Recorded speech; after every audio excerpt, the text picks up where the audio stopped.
A Study in Scarlet, Part 1, Chapter 1, Mr. Sherlock Holmes. Being a reprint from the reminiscence of John H. Watson, M.D., late of the Army Medical Department.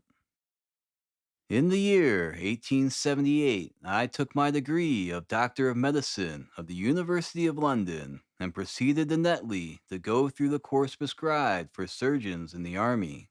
Having completed my studies there, I was duly attached to the 5th Northumberland Fusiliers as assistant surgeon. The regiment was stationed in India at the time, and before I could join it, the Second Afghan War had broken out. On landing at Bombay, I learned that my corps had advanced through the passes and was already deep in the enemy's country. I followed, however, with many other officers who were in the same situation as myself and succeeded in reaching Kandahar in safety, where I found my regiment and at once entered upon my new duties. The campaign brought honors and promotion to many, but for me, it had nothing but misfortune and disaster.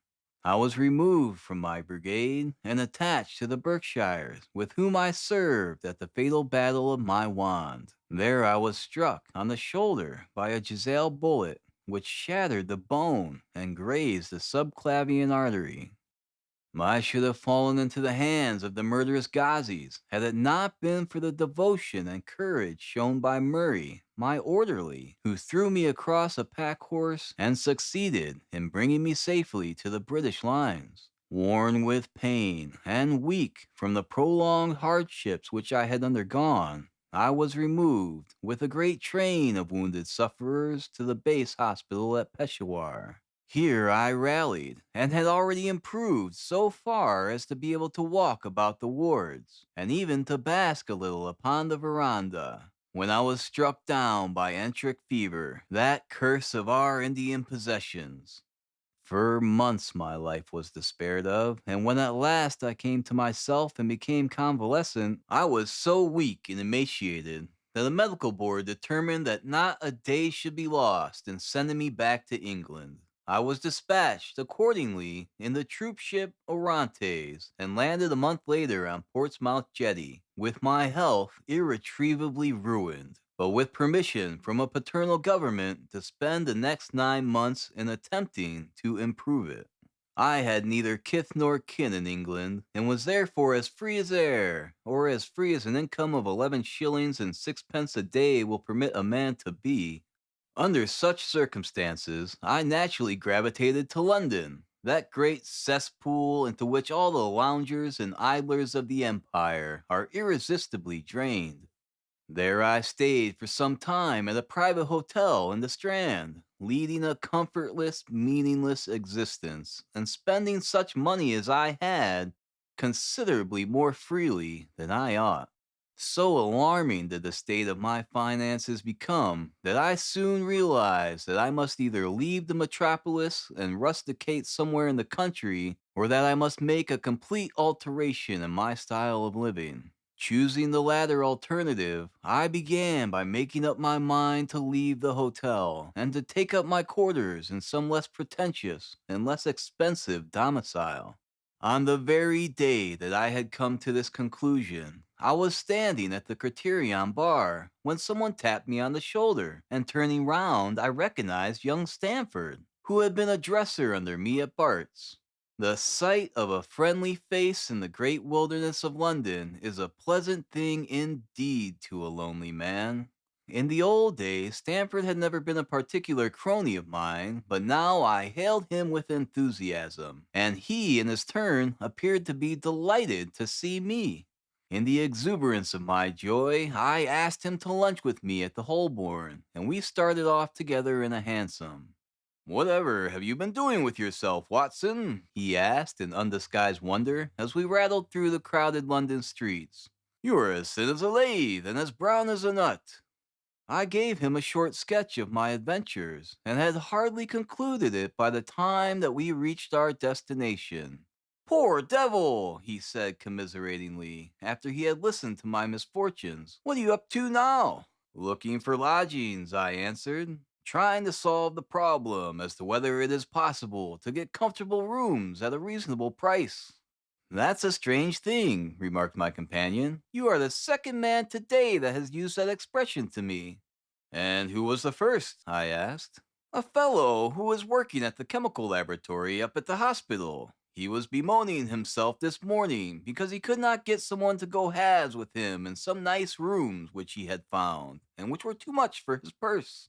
By Jove, I cried. If he really wants someone to share the rooms and the expense, I am the very man for him. I should prefer having a partner to being alone.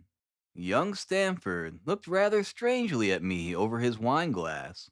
You don't know Sherlock Holmes yet, he said. Perhaps you would not care for him as a constant companion. Why, what is there against him? Oh, I didn't say there was anything against him. He's a little odd in his ideas, an enthusiast in some branches of science. As far as I know, he is a decent enough fellow. A medical student, I suppose, said I. No, I have no idea what he intends to go in for. I believe he is well up in anatomy, and he is a first-class chemist. But as far as I know, he has never taken out any systematical medical classes. His studies are very desultory and eccentric, but he has amassed a lot of out-of-the-way knowledge which would astonish his professors. Did you never ask him what he was going in for? I asked. No, he is not a man that is easy to draw out, though he can be communicative enough when the fancy seizes him. Well, I should like to meet him, I said. If I am to lodge with anyone, I should prefer a man of studious and quiet habits. I am not strong enough yet to stand much noise or excitement. I had enough of both in Afghanistan to last me for the remainder of my natural existence. How could I meet this friend of yours? He is sure to be at the laboratory, returned my companion. He either avoids the place for weeks or else he works from morning to night. If you like, we shall drive round together after luncheon. Certainly, I answered, and the conversation drifted away into other channels. As we made our way to the hospital after leaving the Holborn, Stamford gave me a few more particulars about the gentleman whom I proposed to take as a fellow lodger. You mustn't blame me if you don't get on with him. I know nothing more of him than I have learned from meeting him occasionally in the laboratory. You proposed this arrangement, so you must not hold me responsible. If we don't get on, it will be easy to part company, I answered. It seems to me, Stamford, I added, looking hard at my companion, that you have some reason for washing your hands of the matter. Is this fellow's temper so formidable, or what is it? Don't be mealy-mouthed about it. It's not easy to express the inexpressible, he answered with a laugh. Holmes is a little too scientific for my taste. It approaches to cold-bloodedness. I could imagine his giving a friend a little pinch of the latest vegetable alkaloid, not out of malevolence, you understand, but simply out of a spirit of inquiry, in order to have an accurate idea of the effects. To do him justice, I think he would take it himself with the same readiness. He appears to have a passion for definite and exact knowledge. Very right, too. Yes, but it may be pushed to excess. When it comes to beating the subjects in the dissecting rooms with a stick, it is certainly taking rather a bizarre shape. Beating the subjects? Yes, to verify how far bruises may be produced after death. I saw him at it with my own eyes. And yet you say he is not a medical student? No, heaven knows what the objects of his studies are, but here we are, and you must form your own impressions about him. As he spoke, we turned down a narrow lane and passed through a small side door which opened into the wing of the great hospital. It was familiar ground to me, and I needed no guiding as we ascended the bleak stone staircase and made our way down the long corridor with its vista of whitewashed walls and dun-colored doors. Near the further end, a low-arched passage branched away from it and led to the chemical laboratory. This was a lofty chamber, lined and littered with countless bottles. Broad, low tables were scattered about, which bristled with retorts, test tubes, and little Bunsen lamps with their blue flickering flames. There was only one student in the room, who was bending over a distant table, absorbed in his work. At the sound of our steps, he glanced round and sprang to his feet with a cry of pleasure. I found it! I found it! He shouted to my companion, running towards us with a test tube in his hand. I have found the reagent which is precipitated by hemoglobin and by nothing else. Had he discovered a gold mine, greater delight could not have shone upon his features. Dr. Watson, Mr. Sherlock Holmes, said Stanford, introducing us. How are you? He said cordially, gripping my hand with strength for which I should hardly have given him credit. You have been to Afghanistan, I perceive. How on earth did you know that? I asked in astonishment. Never mind, he said, chuckling to himself. The question now is about hemoglobin. No doubt you see the significance of this discovery of mine. It is interesting chemically, no doubt, I answered. But practically? Why, man, it is the most practical medical legal discovery for years. Don't you see that it gives us an infallible test for bloodstains? Come over here now. He seized me by the coat sleeve in his eagerness and drew me over to the table at which he had been working. Let us have some fresh blood, he said, digging a long bodkin into his finger and drawing off the resulting drop of blood into a chemical pipette. Now, I add this small quantity of blood to a liter of water. You perceive that the resulting mixture has the appearance of pure water. The proportion of blood cannot be more than 1 in a million. I have no doubt, however, that we shall be able to obtain the characteristic reaction. As he spoke, he threw into the vessel a few white crystals, and then added some drops of a transparent fluid. In an instant, the contents assumed a dull mahogany color, and a brownish dust was precipitated to the bottom of the glass jar. Ha ha! He cried, clapping his hands and looking as delighted as a child with a new toy. What do you think of that? It seems to be a very delicate test, I remarked. Beautiful, beautiful. The old Guacum test was very clumsy and uncertain. So is the microscopic examination for blood corpuscles. The latter is valueless if the stains are a few hours old. Now, this appears to act as well whether the blood is old or new. Had this test been invented, there are hundreds of men now walking the earth who would long ago have paid the penalty for their crimes. Indeed, I murmured. Criminal cases are continually hinging upon that one point. A man is suspected of a crime, months perhaps after it has been committed. His linen or clothes are examined, and brownish stains discovered upon them. Are they blood stains or mud stains, or rust stains, or fruit stains, or what are they? That is a question which has puzzled many an expert. And why? Because there was no reliable test. Now we have the Sherlock Holmes test, and there will no longer be any difficulty. His eyes fairly glittered as he spoke, and he put his hands over his heart and bowed as if to some applauding crowd conjured up by his imagination. You are to be congratulated, I remarked, considerably surprised at his enthusiasm. There was the case of von Bischoff at Frankfurt last year. He would certainly have been hung had this test been in existence. Then there was Mason of Bradford, and the notorious Muller, and Lefevre of Montpellier, and Sampson of New Orleans. I could name a score of cases in which it would have been decisive. You seem to be a walking calendar of crime, said Stanford with a laugh. You might start a paper on those lines. Call it the Police News of the Past. Oh, very interesting reading it might be made too, remarked Sherlock Holmes, sticking a small piece of plaster over the prick on his finger. I have to be careful, he continued, turning to me with a smile, for I dabble with poisons a good deal. He held out his hand as he spoke, and I noticed that it was all mottled over with similar pieces of plaster and discolored with strong acids. We came here on business, said Stanford, sitting down on a high three-legged stool and pushing another one in my direction with his foot. My friend here wants to take diggings, and as you were complaining that you could get no one to go halves with you, I thought that I'd better bring you together. Sherlock Holmes seemed delighted at the idea of sharing his rooms with me. I have my eye on a suite in Baker Street which would suit us down to the ground, he said. You don't mind the smell of strong tobacco, I hope? I always smoke ships myself, I answered.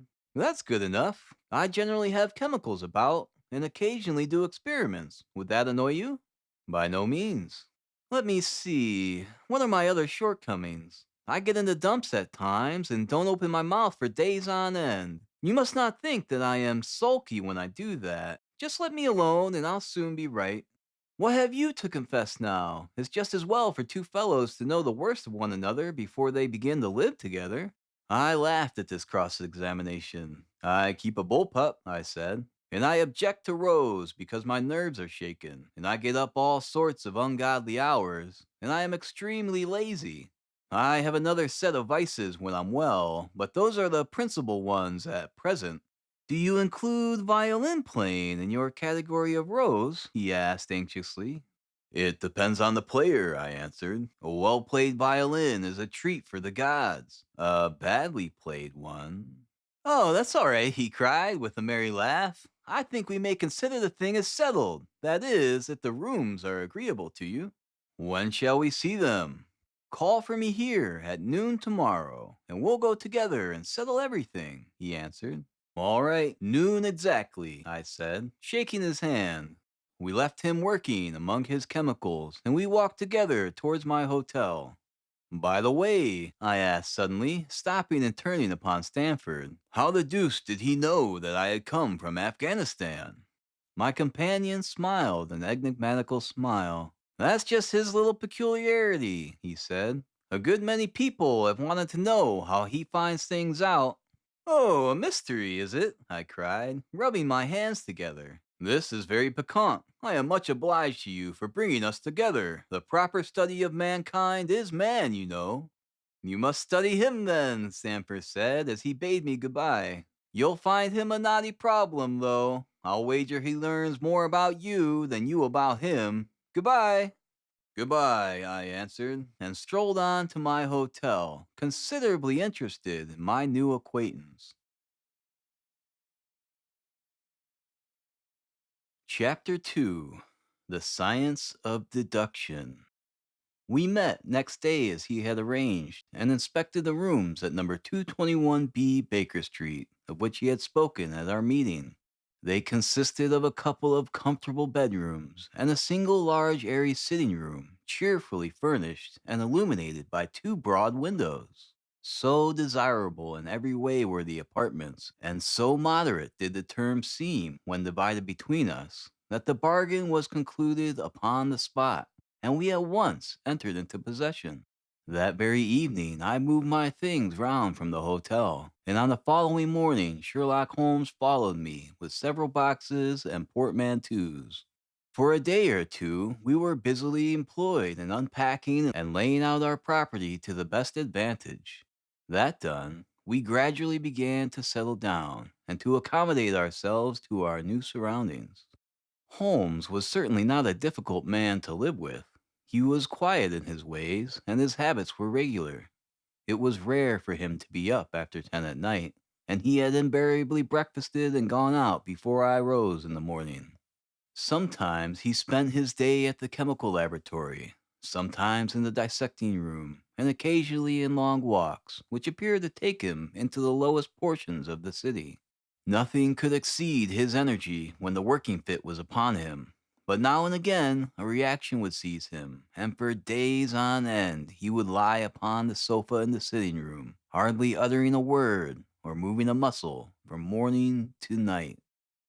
On these occasions, I have noticed such a dreamy, vacant expression in his eyes that I might have suspected him of being addicted to the use of some narcotic, had not the temperature and cleanliness of his whole life forbidden such a notion. As the weeks went by, my interest in him and my curiosity as to his aims in life gradually deepened and increased. His very person and appearance were such as to strike the attention of the most casual observer. In height, he was rather over 6 feet, and so excessively lean that he seemed to be considerably taller. His eyes were sharp and piercing, save during those intervals of torpor to which I have alluded, and his thin hawk-like nose gave his whole expression an air of alertness and decision. His chin, too, had the prominence and squareness which marked the man of determination. His hands were invariably blotted with ink and stained with chemicals, yet he was possessed of extraordinary delicacy of touch, as I frequently had occasion to observe when I watched him manipulating his fragile philosophical instruments. The reader may set me down as a hopeless busybody when I confess how much this man stimulated my curiosity, and how often I endeavored to break through the reticence which he showed on all that concerned himself. Before pronouncing judgment, however, be it remembered how objectless was my life, and how little there was to engage my attention. My health forbade me from venturing out unless the weather was exceptionally genial, and I had no friends who could call upon me and break the monotony of my daily existence. Under these circumstances, I eagerly hailed the little mystery which hung around my companion, and spent much of my time in endeavoring to unravel it. He was not studying medicine. He had himself, in reply to a question, confirmed Stamford's opinion upon that point. Neither did he appear to have pursued any course of reading which might fit him for a degree in science or any other recognized portal which would give him an entrance into the learned world. Yet his zeal for certain studies was remarkable, and within eccentric limits his knowledge was so extraordinarily ample and minute that his observations have fairly astounded me. Surely no man would work so hard or attain such precise information unless he had some definite end in view. Desultory readers are seldom remarkable for the exactness of their learning. No man burdens his mind with small matters unless he has some very good reason for doing so. His ignorance was as remarkable as his knowledge. Of contemporary literature, philosophy, and politics, he appeared to know next to nothing. Upon my quoting Thomas Carlyle, he inquired in the naivest way who he might be and what he had done. My surprise reached a climax, however, when I found incidentally that he was ignorant of the Copernican theory and of the composition of the solar system. That any civilized human being in this 19th century should not be aware that the earth traveled around the sun appeared to me such an extraordinary fact that I could hardly realize it. "You appear to be astonished," he said, smiling at my expression of surprise. "Now that I do know it, I shall do my best to forget it." "To forget it?" "You see," he explained, "I consider that a man's brain originally is like a little empty attic, and you have to stock it with such furniture as you choose. A fool takes in all the lumber of every sort that he comes across, so that the knowledge which might be useful to him gets crowded out, or at best is jumbled up, with a lot of other things, so that he has a difficulty in laying his hands upon it. Now, the skillful workman is very careful indeed as to what he takes into his brain attic. He will have nothing but tools which may help him in doing his work. But of these, he has a large assortment, and all in the most perfect order. It is a mistake to think that the little room has elastic walls and can distend to any extent. Depend upon it, there comes a time when for every addition of knowledge you forget something that you knew before. It is of the highest importance, therefore, not to have useless facts, elbowing out the useful ones." "But the solar system," I protested. "What the deuce is it to me?" he interrupted impatiently. "You say that we go round the sun, and if we went around the moon, it would not make a pennyworth of difference to me or to my work." I was on the point of asking him what that work might be, but something in his manner showed me that the question would be an unwelcome one. I pondered over our short conversation, however, and endeavored to draw my deductions from it. He said that he would acquire no knowledge which did not bear upon his object. Therefore, all the knowledge which he possessed was such as would be useful to him. I enumerated in my own mind all the various points upon which he had shown me that he was exceptionally well informed. I even took a pencil and jotted them down.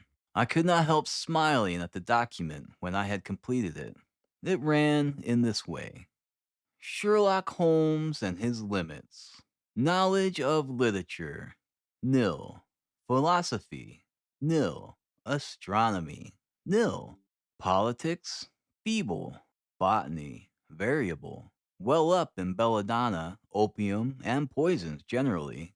Knows nothing of practical gardening. Geology, practical but limited. Tells at a glance different soils from each other. After walks has shown me splashes upon his trousers, and told me by their color and consistence in what part of London he had received them. Chemistry, profound. Anatomy, accurate but unsystematic. Sensational literature, immense. He appears to know every detail of every horror perpetrated in this century.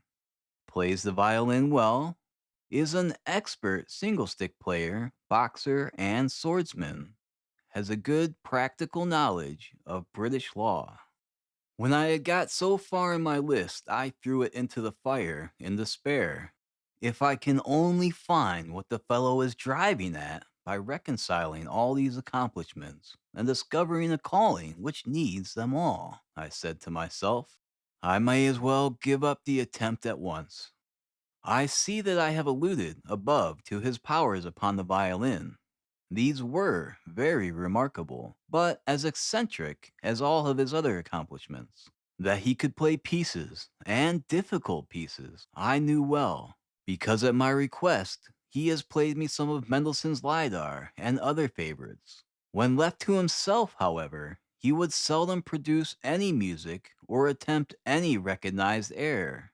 Leaning back in his armchair of an evening, he would close his eyes and scrape carelessly at the fiddle, which was thrown across his knee. Sometimes the chords were sonorous and melancholy. Occasionally they were fantastic and cheerful. Clearly they reflected the thoughts which possessed him, but whether the music aided those thoughts, or whether the playing was simply the result of a whim or fancy, was more than I could determine. I might have rebelled against these exasperating solos had it not been that he usually terminated them by playing in quick succession a whole series of my favorite airs as a slight compensation for the trial upon my patience. During the first week or so, we had no callers, and I had begun to think that my companion was as friendless a man as I was myself. Presently, however, I found that he had many acquaintances, and those in the most different classes of society. There was one little sallow, rat-faced, dark-eyed fellow who was introduced to me as Mr. Lestrade, and who came 3 or 4 times in a single week. One morning, a young girl called, fashionably dressed, and stayed for half an hour or more. The same afternoon brought a gray-headed, seedy visitor, looking like a Jew peddler, who appeared to me to be much excited, and who was closely followed by a slipshod elderly woman.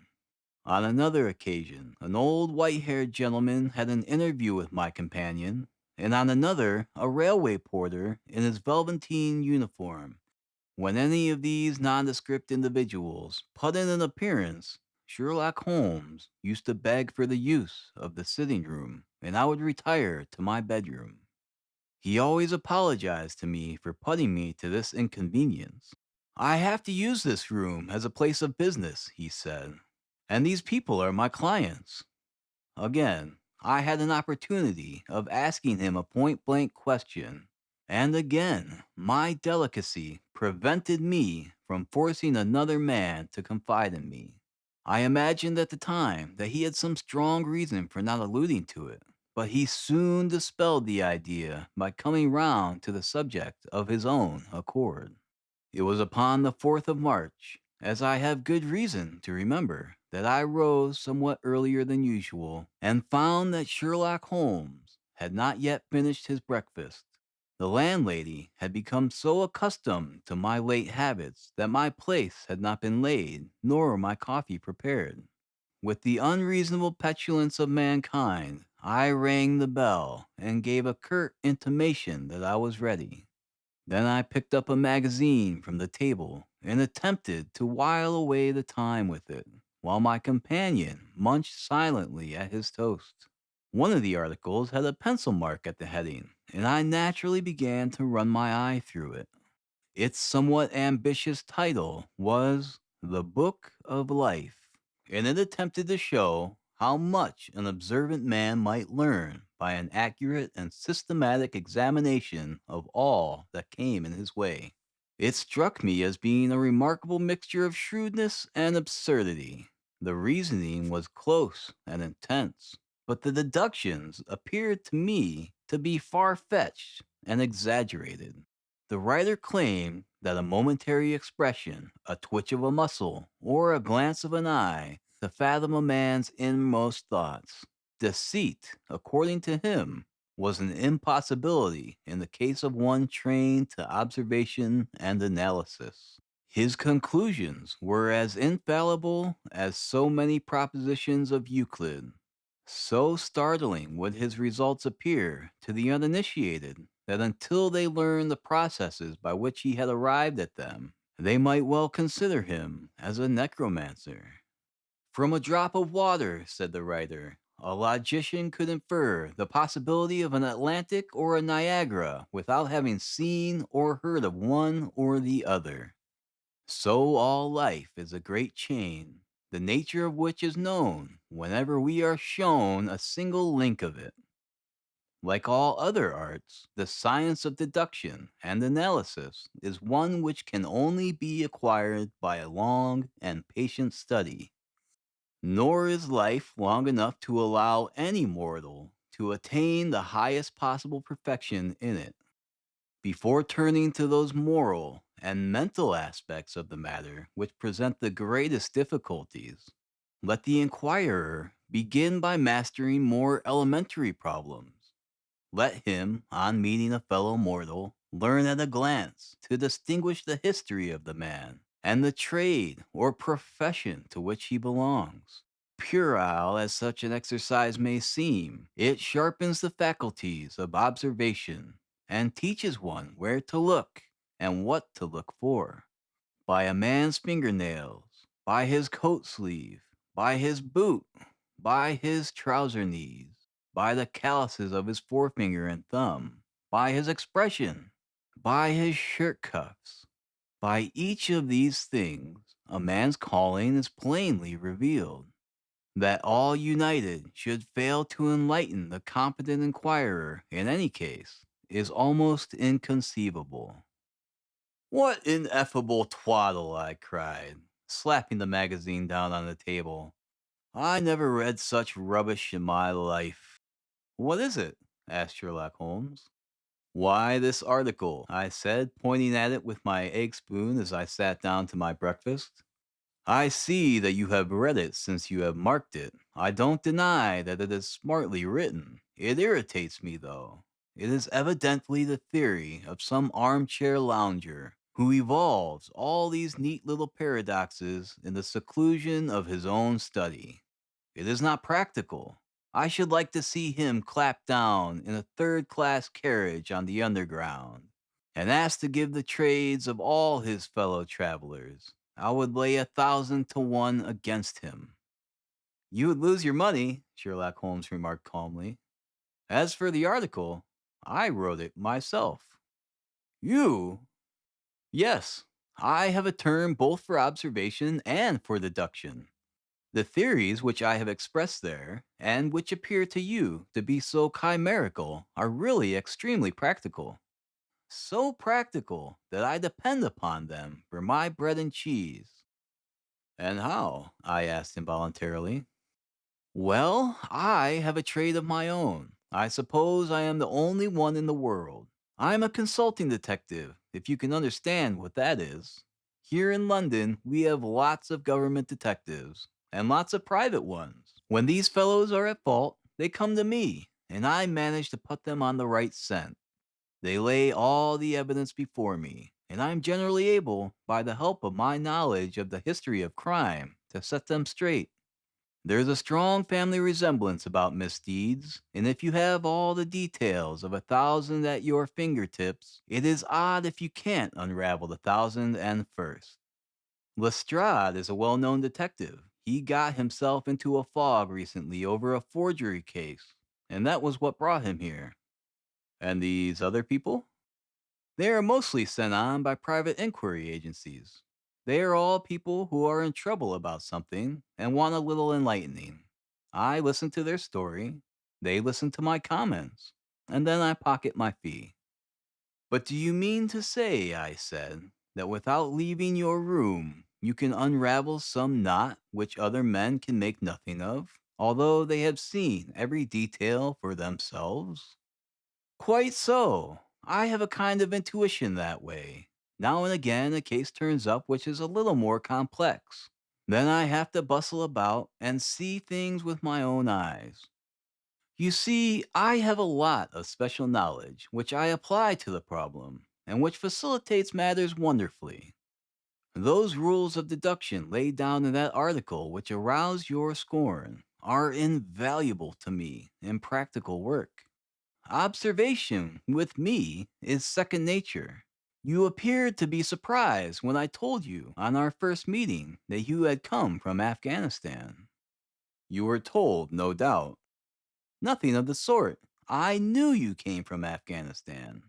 From long habit, the train of thoughts ran so swiftly through my mind that I arrived at the conclusion without being conscious of intermediate steps. There were such steps, however.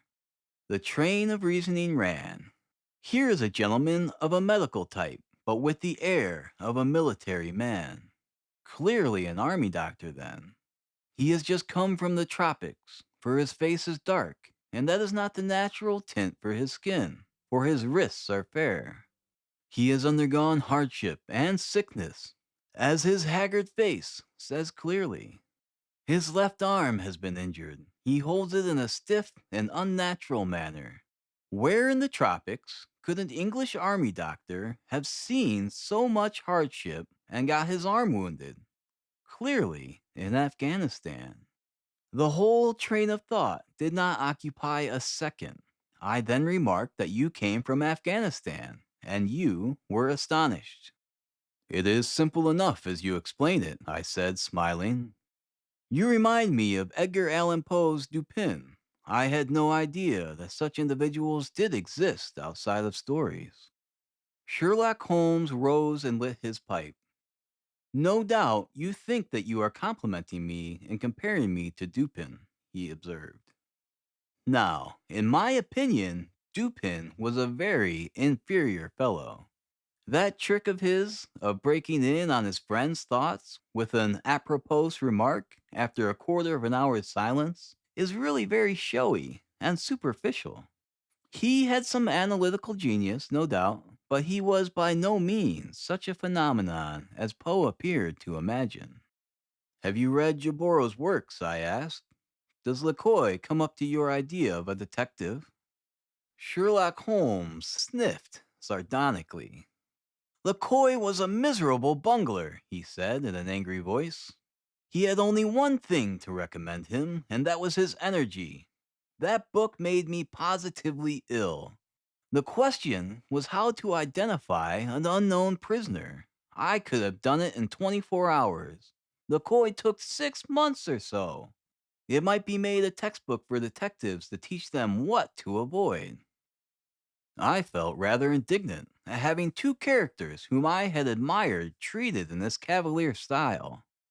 I walked over to the window and stood looking out into the busy street. This fellow may be very clever, I said to myself, but he is certainly very conceited. There are no crimes and no criminals in these days, he said querulously. What is the use of having brains in our profession? I know well that I have it in me to make my name famous. No man lives, or has ever lived, who has brought the same amount of study and of natural talent to the detection of crime which I have done. And what is the result? There is no crime to detect, or at most, Some bungling villainy with a motive so transparent that even a Scotland Yard official can see through it. I was still annoyed at his bumptious style of conversation. I thought it best to change the topic. I wonder what that fellow is looking for, I asked, pointing to a stalwart, plainly dressed individual who was walking slowly down the other side of the street, looking anxiously at the numbers. He had a large blue envelope in his hand and was evidently the bearer of a message. You mean the retired sergeant of the Marines, said Sherlock Holmes. Brag and bounce, thought I to myself. He knows that I cannot verify his guess. The thought had hardly passed through my mind when the man whom we were watching caught sight of the number on our door and ran rapidly across the roadway. We heard a loud knock, a deep voice below, and heavy steps ascending the stair. For Mr. Sherlock Holmes, he said, stepping into the room and handing my friend the letter. Here was an opportunity of taking the conceit out of him. He little thought of this when he made that random shot. I said, in the blandest voice. May I ask, my lad, what your trade may be? Commissaire, sir, he said gruffly. Uniform away for repairs. And you were? I asked with a slightly malicious glance at my companion. A sergeant, sir. Royal Marine, light infantry, sir. No answer? Right, sir. He clicked his heels together, raised his hand in a salute, and was gone.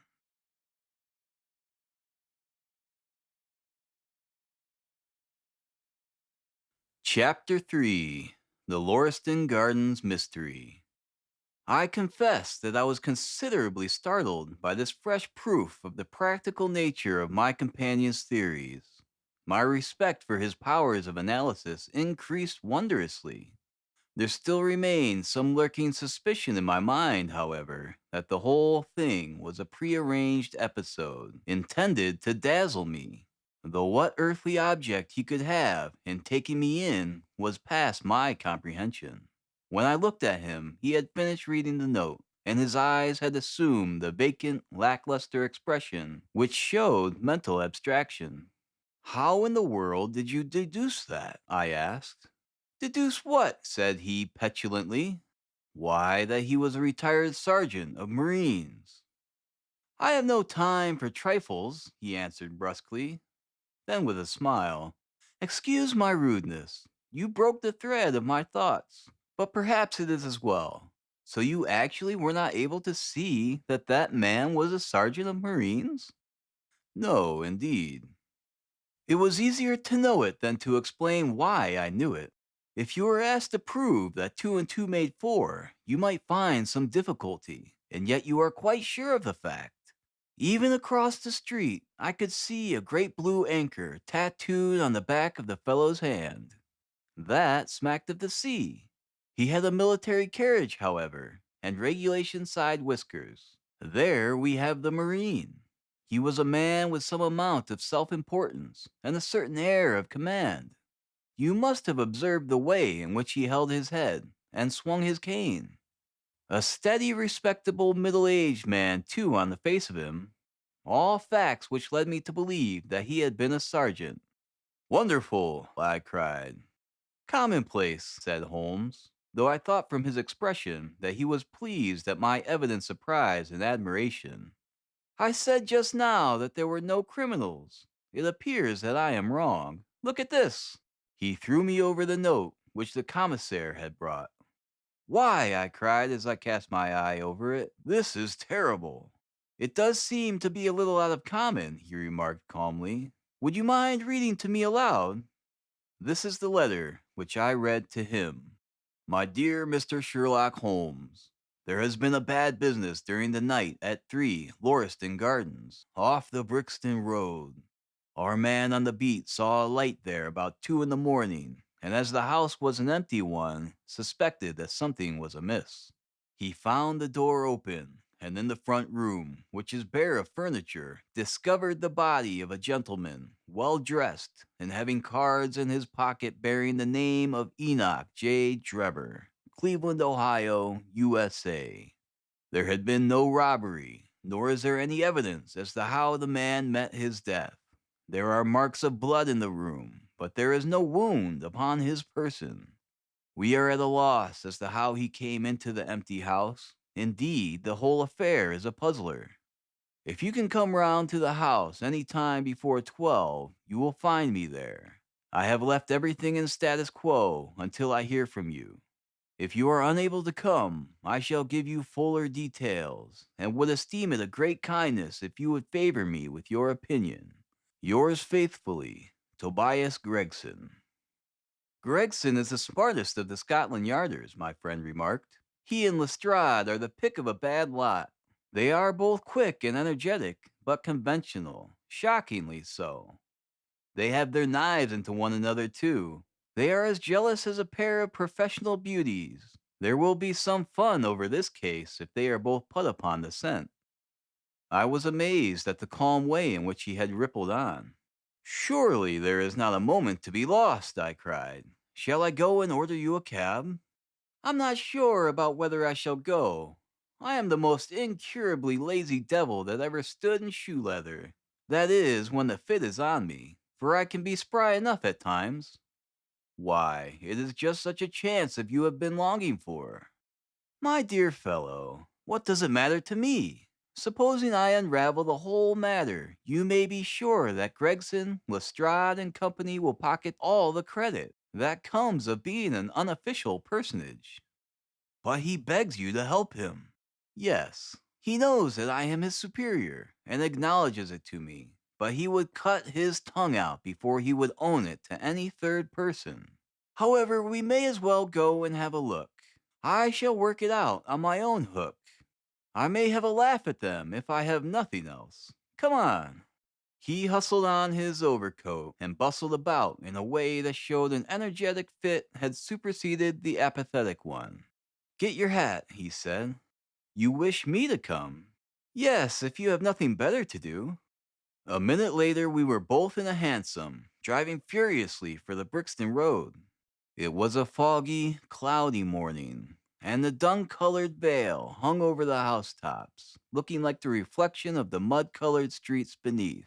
My companion was in the best of spirits, and prattled away about Cremona fiddles and the difference between a Stradivarius and an Amati. For myself, I was silent, for the dull weather and the melancholy business upon which we were engaged depressed my spirits. You don't seem to give much thought to the matter in hand, I said at last, interrupting Holmes' musical disquisition. No data yet, he answered. It is a capital mistake to theorize before you have all the evidence. It biases the judgment. You will have your data soon, I remarked, pointing with my finger. This is the Brixton Road, and that is the house, if I am not very much mistaken. So it is. Stop, driver, stop. We were still 100 yards or so from it, but he insisted upon our alighting, and we finished our journey upon foot. Number 3 Lauriston Gardens wore an ill-omened and minatory look. It was one of 4 which stood back some little way from the street, 2 being occupied and 2 empty. The latter looked out with 3 tiers of vacant, melancholy windows, which were blank and dreary, save that here and there a to let card had developed like a cataract upon the bleared panes. A small garden sprinkled over with a scattered eruption of sickly plants separated each of these houses from the street, and was traversed by a narrow pathway, yellowish in color, and consisting apparently of a mixture of clay and gravel. The whole place was very sloppy from the rain which had fallen through the night. The garden was bounded by a 3-foot brick wall with a fringe of wood rails upon the top, and against this wall was leaning a stalwart police constable, surrounded by a small knot of loafers, who craned their necks and strained their eyes in a vain hope of catching some glimpse of the proceedings within. I had imagined that Sherlock Holmes would at once have hurried into the house and plunged into a study of the mystery. Nothing appeared to be further from his intention. With an air of nonchalance, which under the circumstances seemed to me to border upon affectation, he lounged up and down the pavement, and gazed vacantly at the ground, the sky, the opposite houses, and the line of railings. Having finished his scrutiny, he proceeded slowly down the path, or rather, down the fringe of grass which flanked the path, keeping his eyes riveted upon the ground. Twice he stopped, and once I saw him smile, and heard him utter an exclamation of satisfaction. There were many marks of footsteps upon the wet clay soil, but since the police had been coming and going over it, I was unable to see how my companion could hope to learn anything from it. Still, I had had such extraordinary evidence of his perceptive faculties that I had no doubt that he could see a great deal which was hidden from me. At the door of the house, we were met by a tall, white-faced, flaxen-haired man with a notebook in his hand, who rushed forward and wrung my companion's hand with effusion. "It is indeed kind of you to come," he said. "I have had everything left untouched." "Except that," my friend answered, pointing at the pathway. "If a herd of buffaloes had passed along, there could not be a greater mess. No doubt, however, you had drawn your own conclusions, Gregson, before you permitted this." "I have had so much to do inside the house," the detective said evasively. "My colleague, Mr. Lestrade, is here. I had relied upon him to look after this." Holmes glanced at me and raised his eyebrows sardonically. "With two such men as yourself and Lestrade upon the ground, there will not be much for a third party to find out," he said. Gregson rubbed his hands in a self-satisfied way. "I think we have done all that can be done," he answered. "It's a queer case, though, and I knew your taste for such things." "You did not come here in a cab?" asked Sherlock Holmes. "No, sir." "Nor Lestrade?" "No, sir." "Then let us go and look at the room." With which inconsequent remark he strode on into the house, followed by Gregson, whose features expressed his astonishment. A short passage, bare planked and dusty, led to the kitchen and offices. Two doors opened out of it to the left and to the right. One of these had obviously been closed for many weeks. The other belonged to the dining room, which was the apartment in which the mysterious affair had occurred. Holmes walked in, and I followed him with that subdued feeling at my heart which the presence of death inspires. It was a large square room, looking all the larger from the absence of all furniture.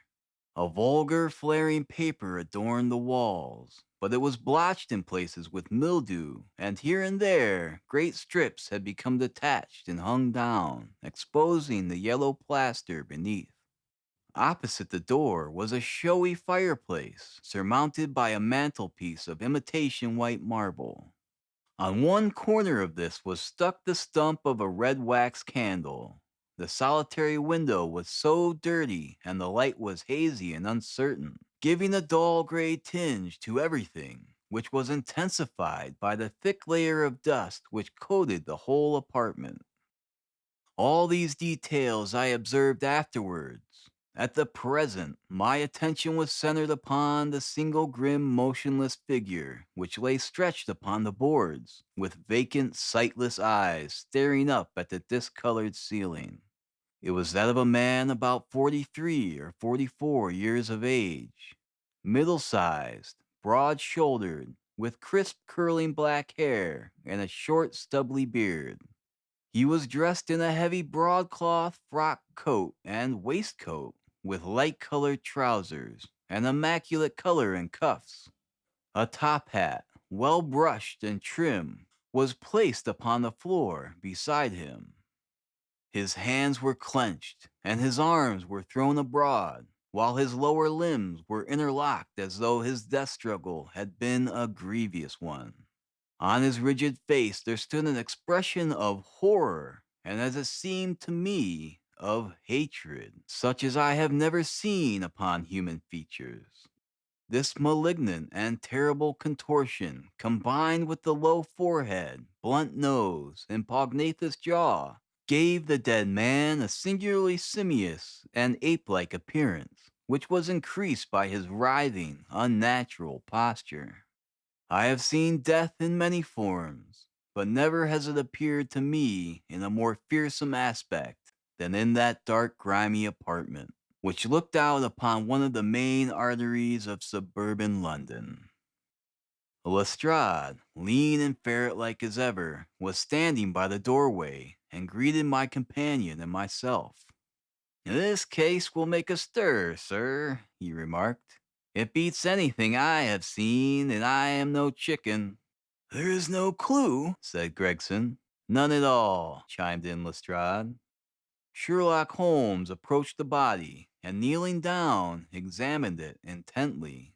"You're sure there is no wound?" he asked, pointing to numerous gouts and splashes of blood which lay all around. "Positive!" cried both detectives. "Then, of course, this blood belongs to a second individual, presumably the murderer, if murder has been committed. It reminds me of the circumstances attendant on the death of Van Jensen in Utrecht in the year 34. Do you remember the case, Gregson?" "No, sir." "Read it up. You really should.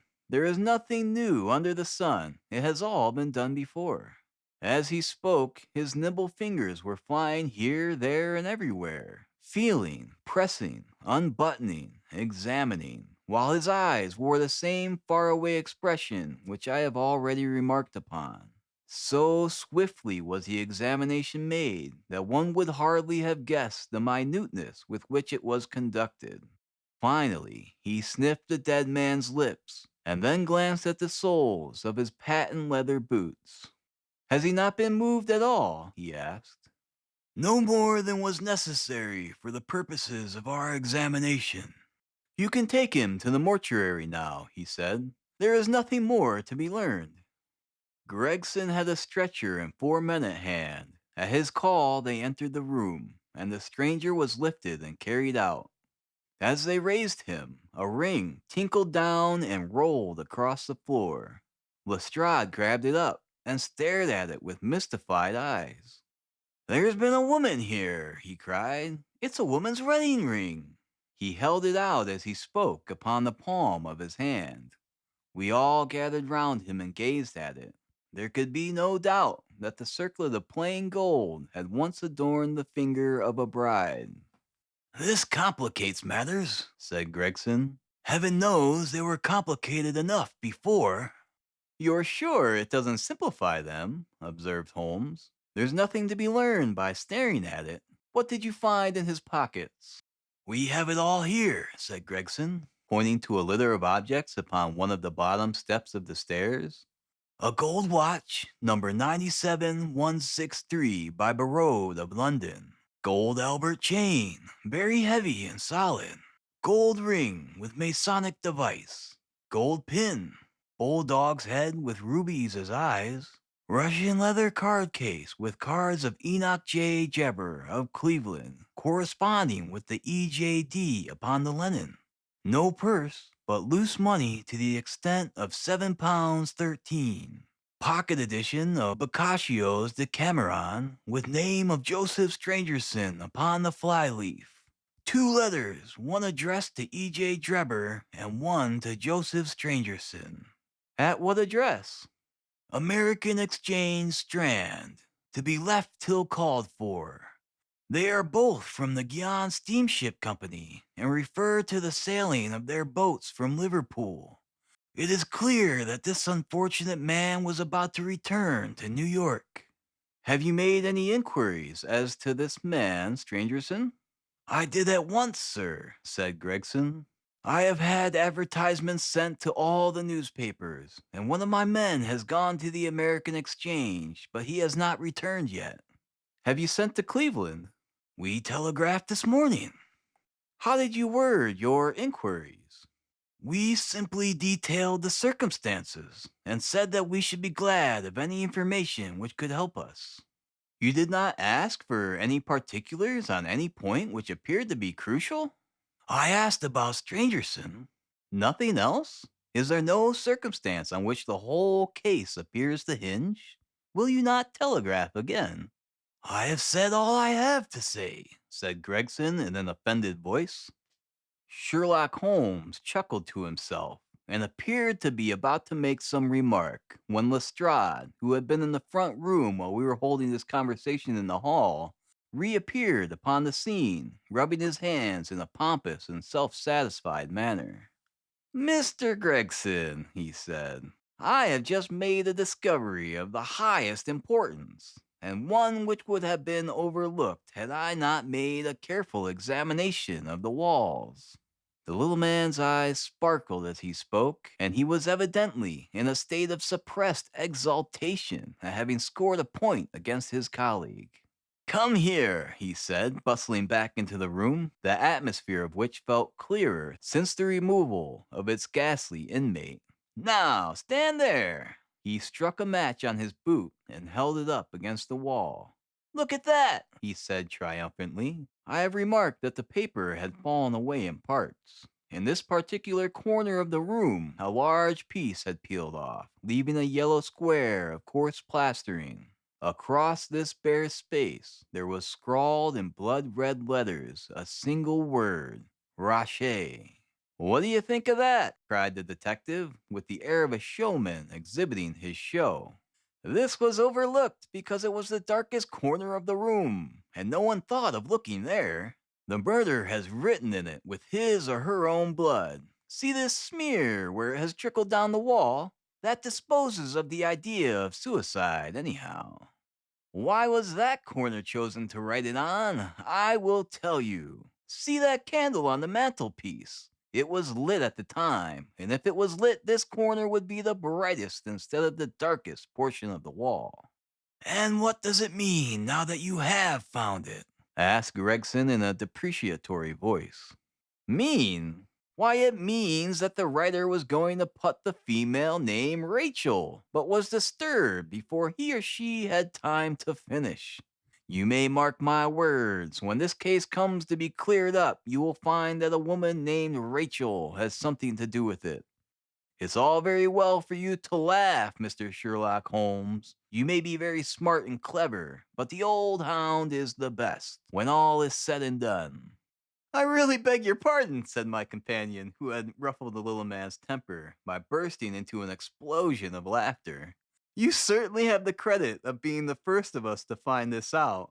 And as you say, it bears every mark of having been written by the other participant in last night's mystery. I have not had time to examine this room yet, but with your permission, I shall do so now." As he spoke, he whipped a tape measure and a large round magnifying glass from his pocket. With these two implements, he trotted noiselessly about the room, sometimes stopping, occasionally kneeling, and once lying flat upon his face. So engrossed was he with his occupation that he appeared to have forgotten our presence, for he chattered away to himself under his breath the whole time, keeping up a running fire of exclamations, groans, whistles, and little cries suggestive of encouragement and of hope. As I watched him, I was irresistibly reminded of a pure-blooded, well-trained foxhound as it dashed backwards and forwards through the covert, whining in its eagerness until it comes across the lost scent. For 20 minutes or more he continued his researches, measuring with the most exact care the distance between marks which were entirely invisible to me, and occasionally applying his tape to the walls in an equally incomprehensible manner. In one place, he gathered up very carefully a little pile of gray dust from the floor and packed it away in an envelope. Finally, he examined with his glass the word upon the wall, going over every letter of it with the most minute exactness. This done, he appeared to be satisfied, for he replaced his tape and his glass in his pocket. "They say that genius is an infinite capacity for taking pains," he remarked with a smile. "It's a very bad definition, but it does apply to detective work." Gregson and Lestrade had watched the maneuvers of their amateur companion with considerable curiosity and some contempt. They evidently failed to appreciate the fact, which I had begun to realize, that Sherlock Holmes' smallest actions were all directed towards some definite and practical end. "What do you think of it, sir?" they both asked. It would be robbing you of the credit of the case if I was to presume to help you, remarked my friend. You are doing so well now that it would be a pity for anyone to interfere. There was a world of sarcasm in his voice as he spoke. If you will let me know how your investigations go, he continued, I shall be happy to give you any help I can. In the meantime, I should like to speak to the constable who found the body. Can you give me his name and address? Lestrade glanced at his notebook. John Rance, he said. He is off duty now. You will find him at 46 Audley Court, Kennington Park Gate. Holmes took a note of the address. Come along, doctor, he said. We shall go and look him up. I'll tell you one thing which may help you in the case, he continued, turning to the two detectives. There has been murder done, and the murderer was a man. He was more than 6 feet high, was in the prime of his life, had small feet for his height, wore coarse square-toed boots, and smoked a Trichinopoly cigar. He came here with his victim in a four-wheeled cab, which was drawn by a horse, with 3 old shoes and 1 new one on his off foreleg. In all probability, the murderer had a florid face, and the fingernails of his right hand were remarkably long. These are only a few indications, but they may assist you. Lestrade and Gregson glanced at each other with an incredulous smile. If this man was murdered, how was it done? Asked the former. Poison, said Sherlock Holmes curtly, and strode off. One other thing, Lestrade, he added, turning around at the door. Rache is the German for revenge, so don't lose your time looking for Miss Rachel. With which Parthian shot he walked away, leaving the two rivals open-mouthed behind him. Chapter 4. What John Rance Had to Tell. It was 1 o'clock when we left number 3 Lauriston Gardens. Sherlock Holmes led me to the nearest telegraph office, whence he dispatched a long telegram. He then hailed a cab and ordered the driver to take us to the address given us by Lestrade. There's nothing like first-hand evidence, he remarked. As a matter of fact, my mind is entirely made up upon the case. But still, we may as well learn all that is to be learned. You amaze me, Holmes. Surely you are not as sure as you pretend to be of all those particulars which you gave. There's no room for a mistake, he answered. The very first thing which I observed on arriving there was that a cab had made 2 ruts with its wheels close to the curb. Now, up to last night, we have had no rain for a week, so that those wheels which left such a deep impression must have been there during the night. There were the marks of the horse's hooves, too, the outline of one which was far more clearly cut than that of the other 3, showing that that was a new shoe. Since the cab was there after the rain began, and was not there at any time during the morning, I have Gregson's word for that. It follows that it must have been there during the night, and therefore that it brought those 2 individuals to the house. That seems simple enough, I said, but how about the other man's height? Why, the height of a man, in 9 cases out of 10, can be told from the length of his stride. It is a simple enough calculation, though there is no use my boring you with the figures. I had this fellow stride both on the clay outside and on the dust within. Then I had a way of checking my calculation. When a man writes on a wall, his instinct leads him to write about the level of his own eyes. Now that writing was just over 6 feet from the ground. It was child's play. And his age? I asked. Well, if a man can stride 4.5 feet without the smallest effort, he can't be quite in the sere and yellow. That was the breadth of a puddle on the garden walk, which he had evidently walked across. Patent leather boots had gone round, and square toes had hopped over. There is no mystery about it at all.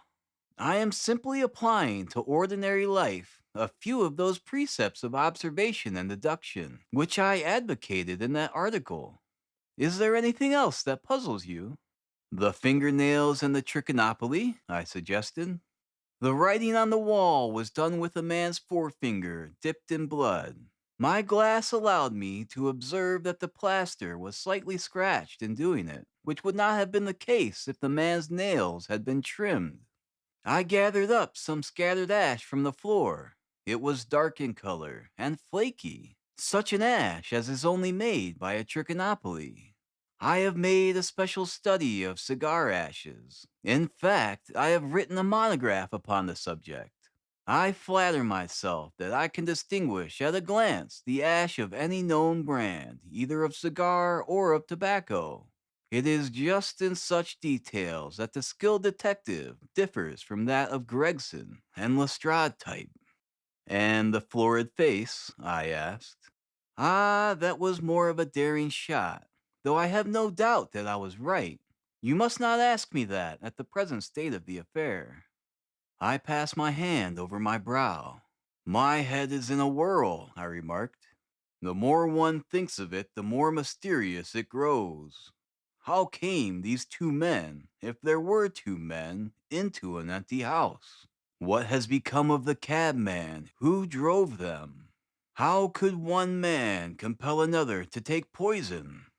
Where did the blood come from? What was the object of the murderer, since robbery had no part in it? How came the woman's ring there? Above all, why should the second man write up the German word rache before decamping? I confess that I cannot see any possible way of reconciling all these facts.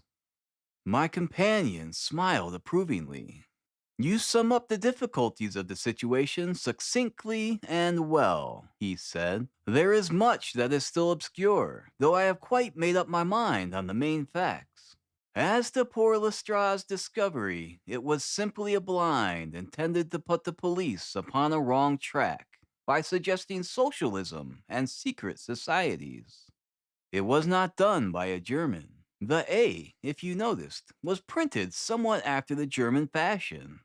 Now, a real German invariably prints in the Latin character, so that we may safely say that this was not written by one, but by a clumsy imitator who overdid his part. It was simply a ruse to divert inquiry into a wrong channel.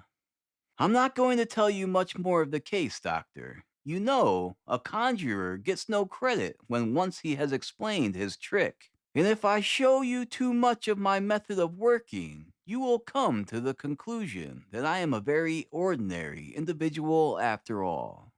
I shall never do that, I answered. You have brought detection as near an exact science as it will ever be brought in this world. My companion flushed up with pleasure at my words, and the earnest way in which I uttered them. I had already observed that he was as sensitive to flattery on the score of his art as any girl could be of her beauty. I'll tell you one other thing, he said.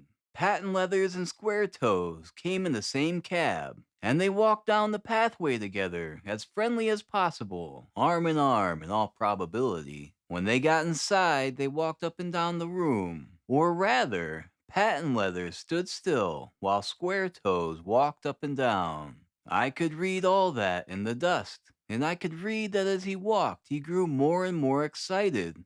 That is shown by the increased length of his strides. He was talking all the while and working himself up, no doubt, into a fury. Then the tragedy occurred. I've told you all I know myself now, for the rest is mere surmise and conjecture. We have a good working basis, however, on which to start. We must hurry up, for I want to go to Hall's concert to hear Norman Neruda this afternoon. This conversation had occurred while our cab had been threading its way through a long succession of dingy streets and dreary byways. In the dingiest and dreariest of them, our driver suddenly came to a stand. That's Audley Court in there, he said, pointing to a narrow slit in the line of dead-colored brick. You'll find me here when you come back. Audley Court was not an attractive locality. The narrow passage led us into a quadrangle, paved with flags and lined by sordid dwellings. We picked our way among groups of dirty children and through lines of discolored linen until we came to number 46, the door of which was decorated with a small slip of brass on which the name Rance was engraved. On inquiry, we found that the constable was in bed, and we were shown into a little front parlor to await his coming. He appeared presently, looking a little irritable at being disturbed in his slumbers. "I made my report at the office," he said. Holmes took a half-sovereign from his pocket and played with it pensively. "We thought that we should like to hear it all from your own lips," he said. "I shall be most happy to tell you anything I can," the constable answered, with his eyes upon the little golden disc. "Just let us hear it all in your own way as it occurred." Rance sat down on the horsehair sofa and knitted his brows as though determined not to admit anything in his narrative. "I'll tell it to you from the beginning," he said. "My time is from 10 at night to 6 in the morning. At 11 there was a fight at the White Hart, but bar that, all was quiet enough on the beat. At 1 o'clock it began to rain, and I met Harry Murcher, him who has the Holland Grove beat, and we stood at the corner of Henrietta Street a-talkin'. Presently, maybe about 2 or a little after, I thought I would take a look round and see that all was right down the Brixton Road. It was precious dirty and lonely. Not a soul did I meet all the way down, though a cab or two went past me. I was a strollin' down, thinkin' between ourselves how uncommon handy a 4 gin hot would be, when suddenly the glint of a light caught my eye in the window of that same house. Now I knew that them 2 houses in Lauriston Gardens was empty on account of him that owns them, who won't have the drains seen to, though the very last tenant what lived in one of them died of typhoid fever. I was knocked all in a heap, therefore, at seeing a light in the window, and I suspected that something was wrong. When I got to the door, you stopped, and then walked back to the garden gate," my companion interrupted. "What did you do that for?" Rance gave a violent jump, and stared at Sherlock Holmes with the utmost amazement upon his features. "Why, that's true, sir, though how you come to know it, heaven only knows. You see, when I got up to the door, it was so still and so lonesome that I thought I'd be none the worse for someone with me. I ain't afeard of anything on this side of the grave, but I thought that maybe it was him that died of the typhoid, inspecting the drains that killed him. The thought gave me a kind of turn, and I walked back to the gate to see if I could see Merker's lantern, but there wasn't no sign of him, nor of anyone else. There was no one in the street, not a living soul, sir, not as much as a dog. Then I pulled myself together and went back and pushed the door open. All was quiet inside, so I went into the room where the light was a-burnin'. There was a candle flickerin' on the mantelpiece, a red wax one, and by its light I saw— Yes, I know all that you saw. You walked round the room several times, and you knelt down by the body, and then you walked through and tried the kitchen door, and then—" John Rance sprang to his feet with a frightened face and suspicion in his eyes. "Where was you hid to see all that?" he cried. "It seems to me that you knows a deal more than you should."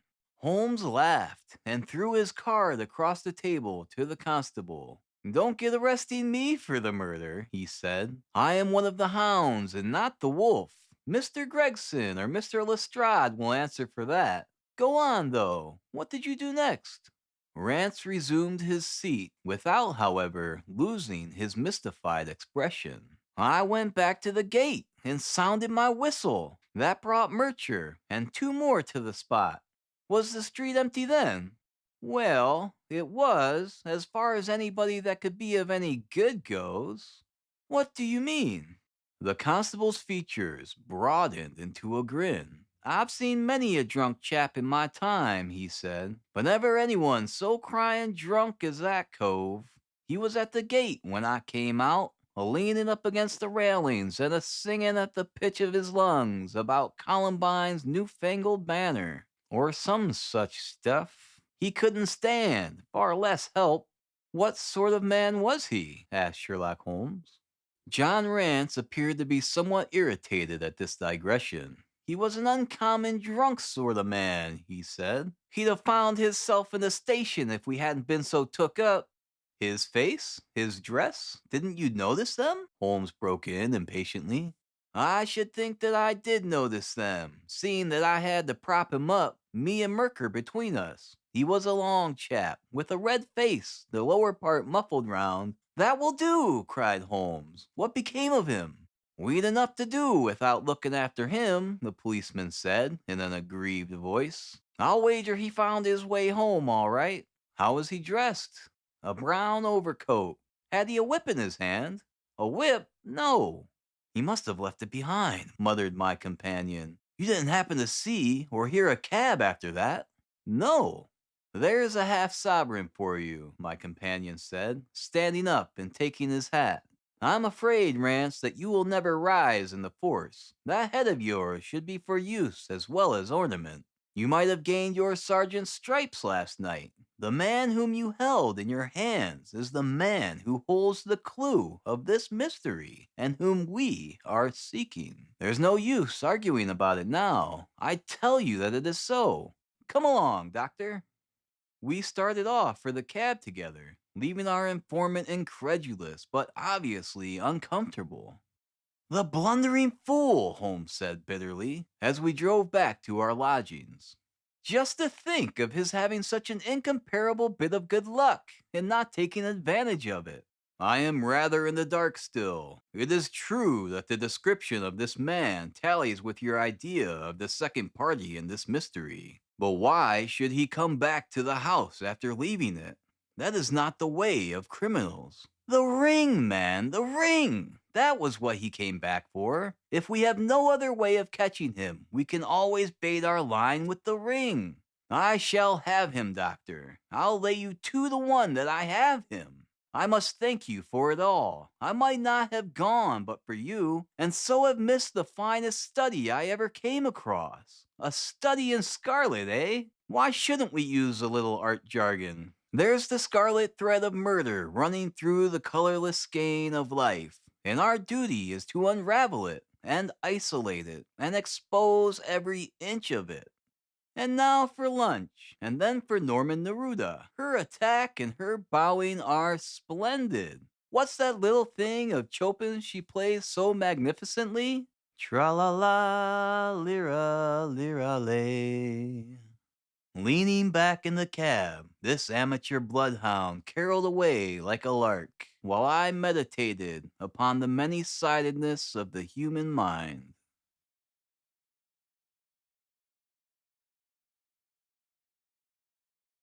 Chapter 5. Our advertisement brings a visitor. Our morning's exertions had been too much for my weak health, and I was tired out in the afternoon. After Holmes' departure for the concert, I lay down upon the sofa and endeavored to get a couple hours of sleep. It was a useless attempt. My mind had been too much excited by all that had occurred, and the strangest fancies and surmises crowded into it. Every time that I closed my eyes, I saw before me the distorted baboon like countenance of the murdered man. So sinister was the impression which that face had produced upon me that I found it difficult to feel anything but gratitude for him who had removed its owner from the world. If ever human features bespoke vice of the most malignant type, they were certainly those of Enoch J. Drebber of Cleveland. Still, I recognized that justice must be done, and that the depravity of the victim was no condonement in the eyes of the law. The more I thought of it, the more extraordinary did my companion's hypothesis that the man had been poisoned appear. I remembered how he had sniffed his lips, and had no doubt he had detected something which had given rise to the idea. Then again, if not poison, what had caused the man's death, since there was neither wound nor marks of strangulation? But, on the other hand, whose blood was that which lay so thickly upon the floor? There were no signs of a struggle, nor had the victim any weapon with which he might have wounded an antagonist. As long as all these questions were unsolved, I felt that sleep would be no easy matter, either for Holmes or myself. His quiet, self confident manner convinced me that he had already formed a theory which explained all the facts, though what it was, I could not for an instant conjecture. He was very late in returning, so late that I knew that the concert could not have detained him all the time. Dinner was on the table before he appeared. "It was magnificent," he said as he took his seat. "Do you remember what Darwin says about music? He claims that the power of producing and appreciating it existed among the human race long before the power of speech was arrived at. Perhaps that is why we are so subtly influenced by it. There are vague memories in our souls of those misty centuries when the world was in its childhood." "That's rather a broad idea," I remarked. "One's ideas must be as broad as nature if they are to interpret nature," he answered. "What's the matter? You're not looking quite yourself. This Brixton Road affair has upset you." "To tell the truth, it has," I said. "I ought to be more case hardened after my Afghan experiences. I saw my own comrades hacked to pieces at my wand without losing my nerve." "I can understand. There is a mystery about this which stimulates the imagination. Where there is no imagination, there is no horror. Have you seen the evening paper?" "No." "It gives a fairly good account of the affair. It does not mention the fact that when the man was raised up, a woman's wedding ring fell upon the floor. It's just as well it does not." "Why?" "Look at this advertisement," he answered. "I had one sent to every paper this morning, immediately after the affair." He threw the paper across to me, and I glanced at the place indicated. It was the first announcement in the found column. It ran: "In Brixton Road this morning, a plain gold wedding ring found in the roadway between the White Hart Tavern and Holland Grove. Apply Dr. Watson, 221B Baker Street, between 8 and 9 this evening." "Excuse my using your name," he said. "If I used my own, some of these dunderheads would recognize it and want to meddle in the affair." "That is all right," I answered. "But supposing anyone applies, I have no ring." "Oh, yes, you have," he said, handing me one. "This will do very well. It is almost a facsimile." "And who do you expect will answer this advertisement?" "Why, the man in the brown coat, our florid friend with the square toes. If he does not come himself, he will send an accomplice." "Would he not consider it as too dangerous?" "Not at all. If my view of the case is correct, and I have every reason to believe that it is, this man would rather risk anything than lose the ring. According to my notion, he dropped it while stooping over Drebber's body and did not miss it at the time. After leaving the house, he discovered his loss and hurried back, but found the police already in possession, owing to his own folly in leaving the candle burning. He had to pretend to be drunk in order to allay the suspicions which might have been aroused by his appearance at the gate. Now, put yourself in that man's place. On thinking the matter over, it must have occurred to him that it was possible that he had lost the ring in the road after leaving the house. What would he do then? He would eagerly look out for the evening papers in the hope of seeing it among the articles found. His eye, of course, would light upon this. He would be overjoyed. Why should he fear a trap? There would be no reason in his eyes why the finding of the ring should be connected with the murder. He would come. He will come. You shall see him within an hour." "And then?" I asked. "Oh, you can leave me to deal with him then. Have you any arms?" "I have my old service revolver and a few cartridges." "You had better clean it and load it. He will be a desperate man, and though I shall take him unawares, it is as well to be ready for anything." I went to my bedroom and followed his advice. When I returned with the pistol, the table had been cleared, and Holmes was engaged in his favorite occupation of scraping upon his violin. "The plot thickens," he said as I entered. "I have just had an answer to my American telegram. My view of the case is the correct one." "And that is?" I asked eagerly. "My fiddle would be the better for new strings," he remarked. "Put your pistol in your pocket. When the fellow comes, speak to him in an ordinary way. Leave the rest to me. Don't frighten him by looking at him too hard." "It is 8 o'clock now," I said, glancing at my watch. "Yes, he will probably be here in a few minutes. Open the door slightly. That will do. Now, put the key on the inside. Thank you. This is an odd old book I picked up at the stall yesterday. De Jure Insurgentes, published in Latin at Liege in the Lowlands in 1642. Charles' head was still firm on his shoulders when this little brown-backed volume was struck off. Who is the printer? Philip de Croix, whomever he may have been. On the flyleaf, in very faded ink, is written Ex Libre Guillaume White. I wonder who William White was. Some pragmatical 17th century lawyer, I suppose. His writing has a legal twist about it. Here comes our man, I think.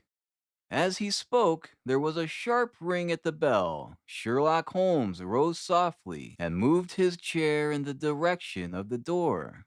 We heard the servant pass along the hall and the sharp click of the latch as she opened it. "Does Dr. Watson live here?" asked a clear but rather harsh voice. We could not hear the servant's reply, but the door closed, and someone began to ascend the stairs. The footfall was an uncertain and shuffling one. A look of surprise passed over the face of my companion as he listened to it. It came slowly along the passage, and there was a feeble tap at the door. "Come in," I cried. At my summons, instead of the man of violence whom we expected, a very old and wrinkled woman hobbled into the apartment. She appeared to be dazzled by the sudden blaze of light, and after dropping a curtsy, she stood blinking at us with her bleared eyes and fumbling in her pocket with nervous, shaky fingers. I glanced at my companion, and his face had assumed such a disconsolate expression that it was all I could do to keep my countenance. The old crone drew out an evening paper and pointed at our advertisement. "It's this has brought me, good gentlemen," she said, dropping another curtsy. "A gold wedding ring in the Brixton Road. It belongs to my girl, Sally, as was married only this time 12 month, which her husband is steward aboard a Union boat, and what he'd say if he come home and found her without her ring is more'n I can think, he being short enough at the best of times, but more especially when he has the drink. If it please you, she went to the circus last night, along with—" "Is that her ring?" I asked. "The Lord be thanked," cried the old woman. "Sally will be a glad woman this night. That's the ring." "And what may your address be?" I inquired, taking up a pencil. 13 Duncan Street, Houndsditch. A weary way from here." "The Brixton Road does not lie between any circus and Houndsditch," said Sherlock Holmes sharply. The old woman faced round and looked keenly at him from her little red-rimmed eyes. "The gentleman asked me for my address. Sally lives in lodgings at 3 Mayfield Place, Peckham," she said. "And your name is?" "My name is Sawyer. Hers is Dennis, which Tom Dennis married her, and a smart, clean lad, too. As long as he's at sea, no steward in the company's more thought of. But when on shore, what with the women and what with the liquor shops—" "Here is your ring, Miss Sawyer," I interrupted, in obedience to a sign from my companion. "It clearly belongs to your daughter, and I am glad to be able to restore it to the rightful owner." With many mumbled blessings and protestations of gratitude, the old crone packed it away in her pocket and shuffled off down the stairs. Sherlock Holmes sprang to his feet the moment that she was gone and rushed into his room. He returned in a few seconds, enveloped in an ulster and a cravat. "I'll follow her," he said hurriedly. She must be an accomplice and will lead me to him. Wait up for me." The hall door had hardly slammed behind our visitor before Holmes had descended the stair. Looking through the window, I could see her walking feebly along the other side, while her pursuer dogged her some little distance behind. Either his whole theory is incorrect, I thought to myself, or else we will be led now to the heart of the mystery. There was no need for him to ask me to wait up for him, for I felt that sleep was impossible until I heard the result of his adventure. It was close upon 9 when he set out. I had no idea how long he might be, but I sat, stolidly puffing my pipe and skipping over the pages of Henry Murger's Vitae Bohemiae.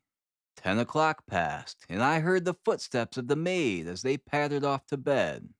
11, and the more stately tread of the landlady passed my door, bound for the same destination. It was close upon 12 before I heard the sharp sound of his latchkey. The instant he entered, I saw by his face that he had not been successful. Amusement and chagrin seemed to be struggling for the mastery until the former suddenly carried the day, and he burst into a hearty laugh. "I wouldn't have the Scotland Yarders know it for the world," he cried, dropping into his chair. "I have chafed them so much that they would never have let me hear the end of it. I can afford to laugh, because I know that I will be even with them in the long run." "What is it then?" I asked. "Oh, I don't mind telling the story against myself. That creature had gone a little way when she began to limp and show every sign of being footsore. Presently, she came to a halt and hailed a four-wheeler which was passing. I managed to be close to her so as to hear the address, but I need not have been so anxious, for she sang it out loud enough to be heard at the other side of the street. 'Drive to 13 Duncan Street, Houndsditch,' she cried. This begins to look genuine, I thought, and having seen her safely inside, I perched myself behind. That's an art which every detective should be an expert at. Well, away we rattled, and never drew rein until we reached the street in question.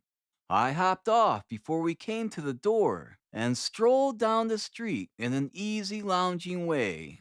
I saw the cab pull up. The driver jumped down, and I saw him open the door and stand expectantly. Nothing came out, though. When I reached him, he was groping about frantically in the empty cab and giving vent to the finest assorted collection of oaths that I have ever listened to. There was no sign or trace of his passenger, and I fear it will be some time before he gets his fare. On inquiring at number 13, we found that the house belonged to a respectable paper hanger named Keswick, and that no one of the name either of Sawyer or Dennis had ever been heard of there." "You don't mean to say that that tottering, feeble old woman was able to get out of the cab while it was in motion without either you or the driver seeing her?" I cried in amazement. "Old woman be damned," said Sherlock Holmes sharply. "We were the old woman to be so taken in. It must have been a young man, and an active one, too, besides being an incomparable actor. The get-up was inimitable. He saw that he was followed, no doubt, and used this means of giving me the slip. It shows that the man we are after is not as lonely as I imagined he was, but has friends who are ready to risk something for him. Now, doctor, you are looking done up. Take my advice and turn in." I was certainly feeling very weary, so I obeyed his injunction. I left Holmes, seated in front of the smoldering fire, and long into the watches of the night I heard the low, melancholy wailings of his violin, and knew that he was still pondering over the strange problem which he had set himself to unravel.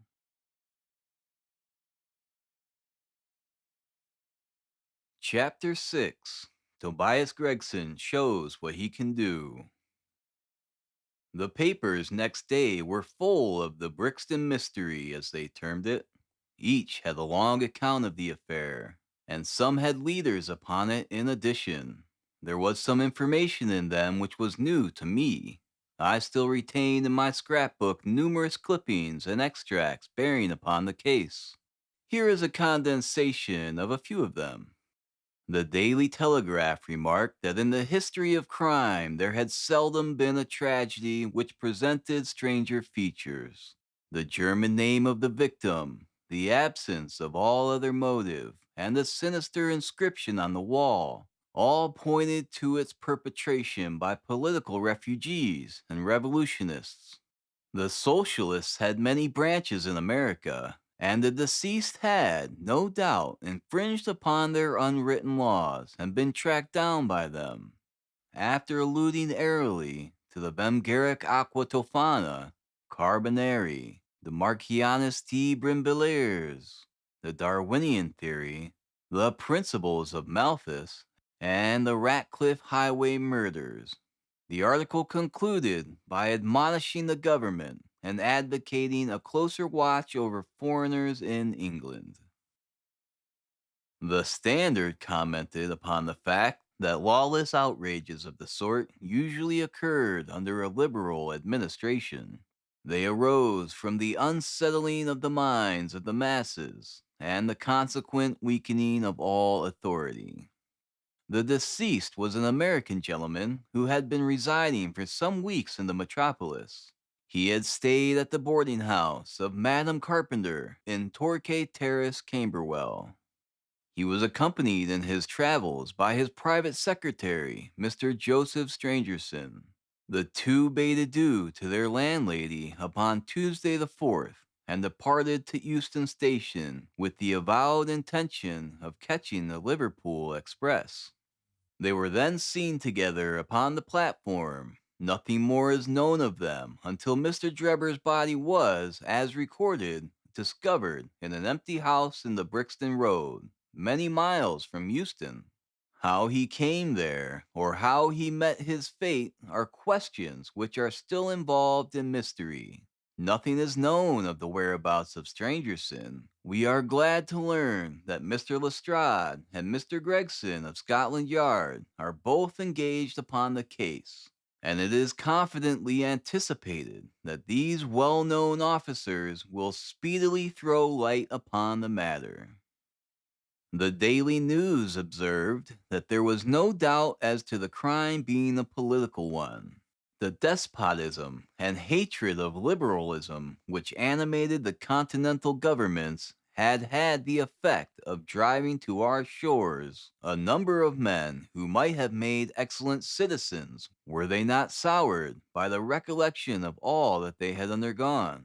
Among these men there was a stringent code of honor, any infringement of which was punished by death. Every effort should be made to find the Secretary Strangerson and to ascertain some particulars of the habits of the deceased. A great step had been gained by the discovery of the address of the house at which he had boarded, a result which was entirely due to the acuteness and energy of Mr. Gregson of Scotland Yard.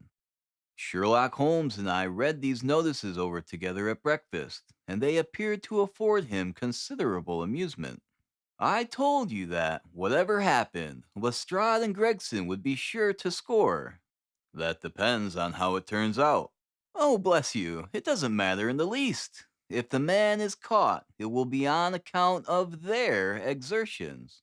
If he escapes, it will be in spite of their exertions. It's heads I win, and tails you lose. Whatever they do, they will have followers. Un se trouve toujours un plasoque l'admire. What on earth is this? I cried. For at this moment there came the pattering of many steps in the hall and on the stairs, accompanied by audible expressions of disgust upon the part of our landlady. "It's the Baker Street Division of the Detective Police Force," said my companion gravely. And as he spoke, there rushed into the room half a dozen of the dirtiest and most ragged street urchins that ever I clapped eyes on. "'Tention!" cried Holmes, in a sharp tone. And the 6 dirty little scoundrels stood in a line like so many disreputable statuettes. In future, you shall send up Wiggins alone to report, and the rest of you must wait in the street. Have you found it, Wiggins? No, sir, we ha'n't, said one of the youths. I hardly expected you would. You must keep on until you do. Here are your wages. He handed each of them a shilling. Now, off you go, and come back with a better report next time. He waved his hand, and they scampered away downstairs like so many rats, and we heard their shrill voices next moment in the street. There's more work to be got out of one of those little beggars than out of a dozen of the force, Holmes remarked. The mere sight of an official-looking person seals men's lips. These youngsters, however, go everywhere and hear everything. They are as sharp as needles, too. All they want is organization. Is it on the Brixton case that you are employing them? I asked. Yes, there is a point which I wish to ascertain. It is merely a matter of time. Hello! We are going to hear some news now with a vengeance. Here is Gregson coming down the road with beatitude written upon every feature of his face. Bound for us, I know. Yes, he is stopping. There he is. There was a violent peal at the bell, and in a few seconds the fair-haired detective came up the stairs, 3 steps at a time, and burst into our sitting room. My dear fellow, he cried, wringing Holmes' unresponsive hand, congratulate me. I have made the whole thing as clear as day. A shade of anxiety seemed to me to cross my companion's expressive face. Do you mean that you are on the right track? He asked. The right track? Why, sir, we have the man under lock and key. And his name is Arthur Carpenter, sub-lieutenant in Her Majesty's Navy, cried Gregson pompously, rubbing his fat hands and inflating his chest. Sherlock Holmes gave a sigh of relief and relaxed into a smile. Take a seat and try one of these cigars, he said. We are anxious to know how you managed it. Will you have some whiskey and water? I don't mind if I do, the detective answered. The tremendous exertions which I have gone through during the last day or two have worn me out. Not so much bodily exertion, you understand, as the strain upon the mind. You will appreciate that, Mr. Sherlock Holmes, for we are both brain workers. You do me too much honor, said Holmes gravely. Let us hear how you arrived at this most gratifying result. The detective seated himself in the armchair and puffed complacently at his cigar. Then, suddenly, he slapped his thigh in a paroxysm of amusement. The fun of it is that fool Lestrade, who thinks himself so smart, has gone off upon the wrong track altogether, he cried. He is after the secretary, Strangerson, who had no more to do with the crime than the babe unborn. I have no doubt that he has caught him by this time. The idea tickled Gregson so much that he laughed until he choked. And how did you get your clue? Ah, I'll tell you all about it. Of course, Dr. Watson, this is strictly between ourselves. The first difficulty which we had to contend with was the finding of this American's antecedents. Some people would have waited until their advertisements were answered, or until parties came forward and volunteered information. That is not the Tobias Gregson way of going to work. You remember the hat beside the dead man? Yes, by John Underwood and Sons, 129 Camberwell Road, said Holmes. Gregson looked quite crestfallen. I had no idea that you noticed that. Have you been there? He said. No. Ha! Cried Gregson in a relieved voice. You should never neglect a chance, however small it may seem. To a great mind, nothing is little, remarked Holmes sententiously. Well, I went to Underwood and asked him if he had sold a hat of that size and description. He looked over his books and came on it at once. He had sent the hat to a Mr. Drebber, residing at Carpenter's boarding establishment, Torquay Terrace. Thus, I got his address. Smart, very smart, murmured Sherlock Holmes. I next called upon Madame Carpenter, continued the detective. I found her very pale and distressed. Her daughter was in the room, an uncommonly fine girl she is too. She was looking red about the eyes, and her lips trembled as I spoke to her. That didn't escape my notice. I began to smell a rat. You know the feeling, Mr. Sherlock Holmes, when you come upon the right scent, a kind of thrill in your nerves. Have you heard of the mysterious death of your late boarder, Mr. Enoch J. Drebber of Cleveland? I asked. The mother nodded. She didn't seem able to get out a word. The daughter burst into tears. I felt more than ever that these people knew something of the matter. At what o'clock did Mr. Drebber leave your house for the train? I asked. At 8 o'clock, she said, gulping in her throat to keep down her agitation. His secretary, Mr. Strangerson, said that there were two trains, one at 9:15 and one at 11. He was to catch the first. And was that the last which you saw of him? A terrible change came over the woman's face as I asked the question. Her features turned perfectly livid. It was some seconds before she could get out the single word, yes. And when it did come, it was in a husky, unnatural tone. There was silence for a moment, and then the daughter spoke in a calm, clear voice. No good can ever come of falsehood, mother, she said. Let us be frank with this gentleman. We did see Mr. Drebber again. God forgive you, cried Madame Carpenter, throwing up her hands and sinking back in her chair. You have murdered your brother. Arthur would rather that we spoke the truth, the girl answered firmly. You had best tell me all about it now, I said. Half confidences are worse than none. Besides, you do not know how much we know of it. On your head be it, Alice, cried her mother, and then turning to me, I will tell you all, sir. Do not imagine that my agitation on behalf of my son arises from any fear lest he should have had a hand in this terrible affair. He is utterly innocent of it. My dread is, however, that in your eyes, and in the eyes of others, he may appear to be compromised. That, however, is surely impossible. His high character, his profession, and his antecedents would all forbid it. Your best way is to make a clean breast of the facts, I answered. Depend upon it, if your son is innocent, he will be none the worse.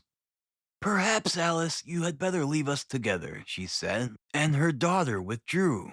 Now, sir, she continued, I had no intention of telling you all this, but since my poor daughter has disclosed it, I have no alternative. Having once decided to speak, I will tell you all without omitting any particular. Mr. Drebber had been with us nearly 3 weeks, he and his secretary. Mr. Strangerson had been traveling on the continent. I noticed a Copenhagen label upon each of their trunks, showing that he had been their last stopping place. Strangerson was a quiet, reserved man, but his employer, I am sorry to say, was far otherwise. He was coarse in his habits and brutish in his ways. The very night of his arrival, he became very much the worse for drink. And indeed, after 12 o'clock in the day, he could hardly ever be said to be sober. His manners toward the maidservants were disgustingly free and familiar.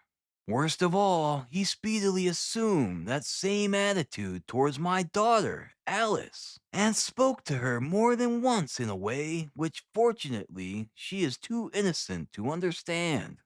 On one occasion, he actually seized her in his arms and embraced her, an outrage which caused his own secretary to reproach him for his unmanly conduct. But why did you stand all this? I asked. I suppose that you can get rid of your boarders when you wish. Miss Carpenter blushed at my pertinent question. Would to God that I had given him notice to the very day that he came, she said. But it was a sore temptation. They were paying £1 a day each, £14 a week, and this is the slack season. I am a widow, and my boy in the Navy has cost me much. I grudged to lose the money. I acted for the best. This last was too much, however, and I gave him notice to leave on account of it. That was the reason of his going. Well, my heart grew light when I saw him drive away. My son is on leave just now, but I did not tell him anything of all this, for his temper is violent and he is passionately fond of his sister. When I closed the door behind them, a load seemed to be lifted from my mind. Alas, in less than an hour there was a ring at the bell, and I learned that Mr. Drebber had returned. He was much excited and evidently the worse for drink. He forced his way into the room where I was sitting with my daughter and made some incoherent remark about having missed his train. He then turned to Alice and before my very face proposed to her that she should fly with him. "You are of age," he said, "and there is no law to stop you. I have money enough and to spare. Never mind the old girl here, but come along with me now straight away. You shall live like a princess." Poor Alice was so frightened that she shrunk away from him, but he caught her by the wrist and endeavored to draw her towards the door. I screamed, and at that moment my son, Arthur, came into the room. What happened then I do not know. I heard oaths and the confused sound of a scuffle. I was too terrified to raise my head. When I did look up, I saw Arthur standing in the doorway laughing, with a stick in his hand. "I don't think that fine fellow will trouble us again," he said. "I will just go after him and see what he does with himself." With those words, he took his hat and started off down the street. The next morning, we heard of Mr. Drebber's mysterious death. This statement came from Miss Carpenter's lips, with many gasps and pauses. At times, she spoke so low that I could hardly catch the words. I made shorthand notes of all that she said, however, so that there should be no possibility of a mistake. "It's quite exciting," said Sherlock Holmes with a yawn. "What happened next?" When Miss Carpenter paused, I saw the whole case hung upon one point, the detective continued. Fixing her with my eye in a way which I always found effective with women, I asked her at what hour her son returned. "I do not know," she answered. "Not know?" "No, he has a latchkey, and he let himself in." "After you went to bed?" "Yes." "When did you go to bed?" "About 11." "So your son was gone at least 2 hours?" "Yes." "Possibly 4 or 5?" "Yes." "What was he doing during that time?" "I do not know," she answered, turning white to her very lips. Of course, after that there was nothing more to be done. I found out where Lieutenant Carpenter was, took 2 officers with me, and arrested him. When I touched him on the shoulder and warned him to come quietly with us, he answered us as bold as brass. "I suppose you are arresting me for being concerned in the death of that scoundrel Drebber," he said. We had said nothing to him about it, so that his alluding to it had a most suspicious aspect. "Very," said Holmes. He still carried the heavy stick which the mother described him as having with him when he followed Drebber. It was a stout oak cudgel. "What is your theory, then?" "Well, my theory is that he followed Drebber as far as the Brixton Road. When there, a fresh altercation arose between them, in the course of which Drebber received a blow from the stick, in the pit of the stomach perhaps, which killed him without leaving any mark. The night was so wet that no one was about, so Carpenter dragged the body of his victim into the empty house. As to the candle and the blood and the writing on the wall and the ring, they may all be so many tricks to throw the police onto the wrong scent." "Well done," said Holmes in an encouraging voice. "Really, Gregson, you are getting along. We shall make something of you yet." I flatter myself that I have managed it rather neatly, the detective answered proudly.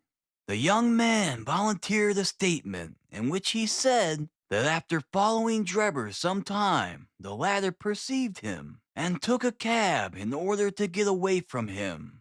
On his way home, he met an old shipmate and took a long walk with him. On being asked where this old shipmate lived, he was unable to give any satisfactory reply. I think the whole case fits together uncommonly well. What amuses me is to think of Lestrade, who had started off upon the wrong scent.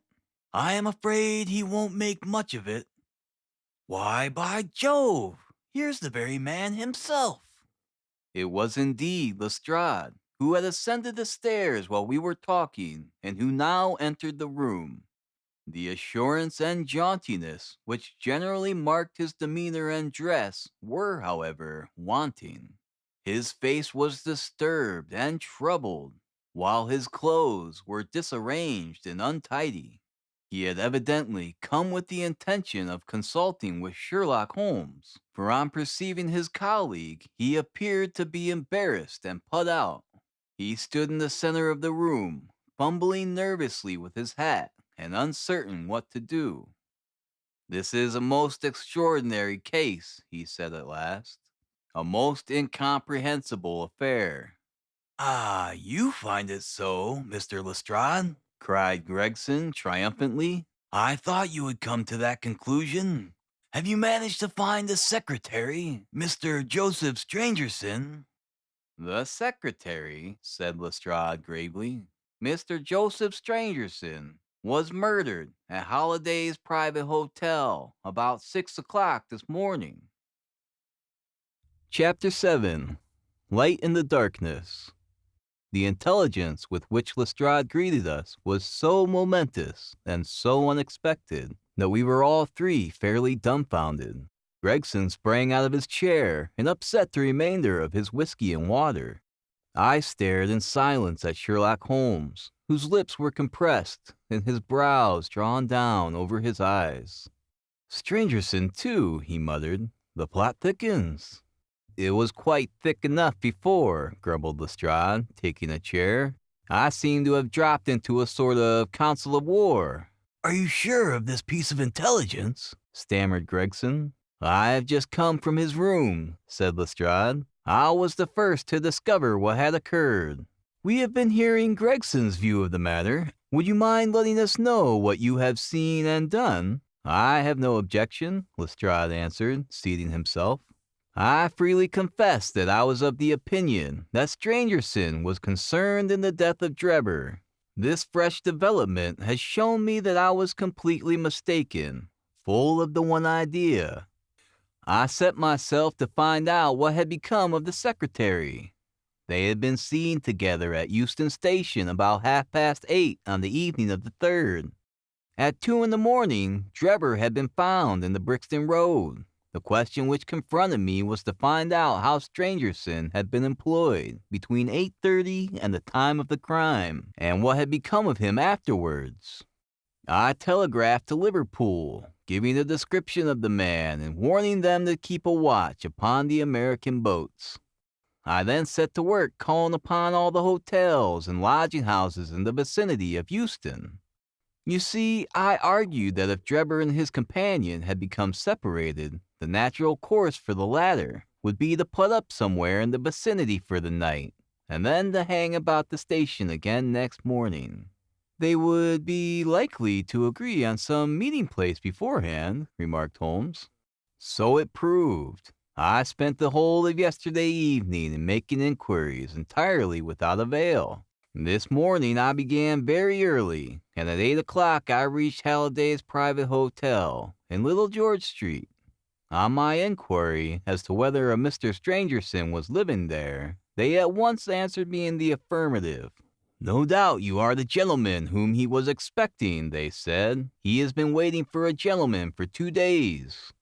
Where is he now? I asked. He is upstairs in bed. He wished to be called at 9. I will go up and see him at once, I said.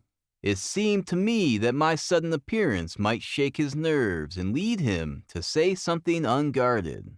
The Boots volunteered to show me the room. It was on the second floor, and there was a small corridor leading up to it. The Boots pointed out the door to me and was about to go upstairs again when I saw something that made me feel sickish, in spite of my 20-year experience. From under the door, there curled a little red ribbon of blood, which had meandered across the passage and formed a little pool along the skirting at the other side. I gave a cry, which brought the Boots back. He nearly fainted when he saw it. The door was locked on the inside, but we put our shoulders to it and knocked it in. The window of the room was open, and beside the window, all huddled up, lay the body of a man in his nightdress. He was quite dead, and had been for some time, for his limbs were rigid and cold. When we turned him over, the Boots recognized him at once as being the same gentleman who had engaged the room under the name of Joseph Stangerson. The cause of death was a deep stab in the left side, which must have penetrated the heart. And now comes the strangest part of the affair. What do you suppose was above the murdered man? I felt a creeping of the flesh and a presentiment of coming horror, even before Sherlock Holmes answered. "The word Rachet, written in letters of blood," he said. "That was it," said Lestrade, in an awestruck voice, and we were all silent for a while. There was something so methodical and so incomprehensible about the deeds of this unknown assassin that it imparted a fresh ghastliness to his crimes. My nerves, which were steady enough on the field of battle, tingled as I thought of it. "The man was seen," continued Lestrade. "A milk boy passing on his way to the dairy happened to walk down the lane which leads from the mews at the back of the hotel. He noticed that a ladder, which usually lay there, was raised against one of the windows of the second floor, which was wide open. After passing, he looked back and saw a man descend the ladder. He came down so quietly and openly that the boy imagined him to be some carpenter or joiner at work in the hotel. He took no particular notice of him, beyond thinking in his own mind that it was early for him to be at work. He has an impression that the man was tall, had a reddish face, and was dressed in a long brownish coat. He must have stayed in the room some little time after the murder, for we found blood-stained water in the basin where he had washed his hands, and marks on the sheets where he had deliberately wiped his knife." I glanced at Holmes on hearing the description of the murderer, which tallied so exactly with his own. There was, however, no trace of exultation or satisfaction upon his face. "Did you find nothing in the room which could furnish a clue to the murderer?" he asked. "Nothing. Stangerson had Drebber's purse in his pocket, but it seems that this was usual, as he did all the paying. There was 80-odd pounds in it, but nothing had been taken. Whatever the motives of these extraordinary crimes, robbery certainly is not one of them. There were no papers or memoranda in the murdered man's pockets, except a single telegram dated from Cleveland about a month ago, and containing the words, 'J.H. is in Europe.' There was no name appended to this message." "And there was nothing else?" Holmes asked. "Nothing of any importance. The man's novel, with which he had read himself to sleep, was lying upon the bed, and his pipe was on a chair beside him. There was a glass of water on the table, and on the window-sill a small chip ointment box containing a couple of pills." Sherlock Holmes sprang from his chair with an exclamation of delight. "The last link!" he cried exultantly. "My case is complete!" The two detectives stared at him in amazement. "I have now in my hands all the threads which have formed such a tangle. There are, of course, details to be filled in, but I am as certain of all the main facts, from the time that Drebber parted from Stangerson at the station, up to the discovery of the body of the latter, as if I had seen them with my own eyes. I will give you a proof of my knowledge. Could you lay your hand upon those pills?" "I have," said Lestrade, producing a small white box. "I took them, and the purse and the telegram, intending to have them put in a place of safety at the police station. It was the merest chance my taking these pills, for I am bound to say that I do not attach any importance to them." "Give them here," said Holmes, turning to me. "Now, doctor, are those ordinary pills?" They certainly were not. They were of a pearly gray color, small, round, and almost transparent against the light. "From their lightness and transparency, I should imagine that they are soluble in water," I remarked. "Precisely so," answered Holmes. "Now would you mind going down and fetching that poor little devil of a terrier which has been bad so long, and which the landlady wanted you to put out of its pain yesterday?" I went downstairs and carried the dog upstairs in my arms. Its labored breathing and glazing eye showed that it was not far from its end. Indeed, its snow-white muzzle proclaimed that it had already exceeded the usual term of canine existence. I placed it upon a cushion on the rug. "I will now cut one of these pills in two," said Holmes, and drawing his penknife, he suited the action to the word. "One half we return into the box for future purposes. The other half I will place in this wineglass, in which is a teaspoonful of water. You perceive that our friend, the doctor, is right, and that it readily dissolves." "This may be very interesting," said Lestrade, in the injured tone of one who suspects that he is being laughed at. "I cannot see, however, what it has to do with the death of Mr. Joseph Stangerson." "Patience, my friend, patience. You will find in time that it has everything to do with it. I shall now add a little milk to make the mixture palatable, and on presenting it to the dog, we will find that he laps it up readily enough." As he spoke, he turned the contents of the wineglass into a saucer and placed it in front of the terrier, who speedily licked it dry. Sherlock Holmes' earnest demeanor had so far convinced us that we all sat in silence, watching the animal intently and expecting some startling effect. None such appeared, however. The dog continued to lie stretched upon the cushion, breathing in a labored way, but apparently neither the better nor the worse for its draught. Holmes had taken out his watch, and as minute followed minute without result, an expression of the utmost chagrin and disappointment appeared upon his features. He gnawed his lip, drummed his fingers upon the table, and showed every other symptom of acute impatience. So great was his emotion that I felt sincerely sorry for him, while the two detectives smiled derisively, by no means displeased at this check which he had met. "It can't be a coincidence," he cried, at last springing from his chair and pacing wildly up and down the room. "It is impossible that it should be a mere coincidence. The very pills which I suspected in the case of Drebber are actually found after the death of Stangerson, and yet they are inert? What can it mean? Surely my whole chain of reasoning cannot have been false. It is impossible. And yet this wretched dog is none the worse. Ah, I have it! I have it!" With a perfect shriek of delight, he rushed to the box, cut the other pill in two, dissolved it, added milk, and presented it to the terrier.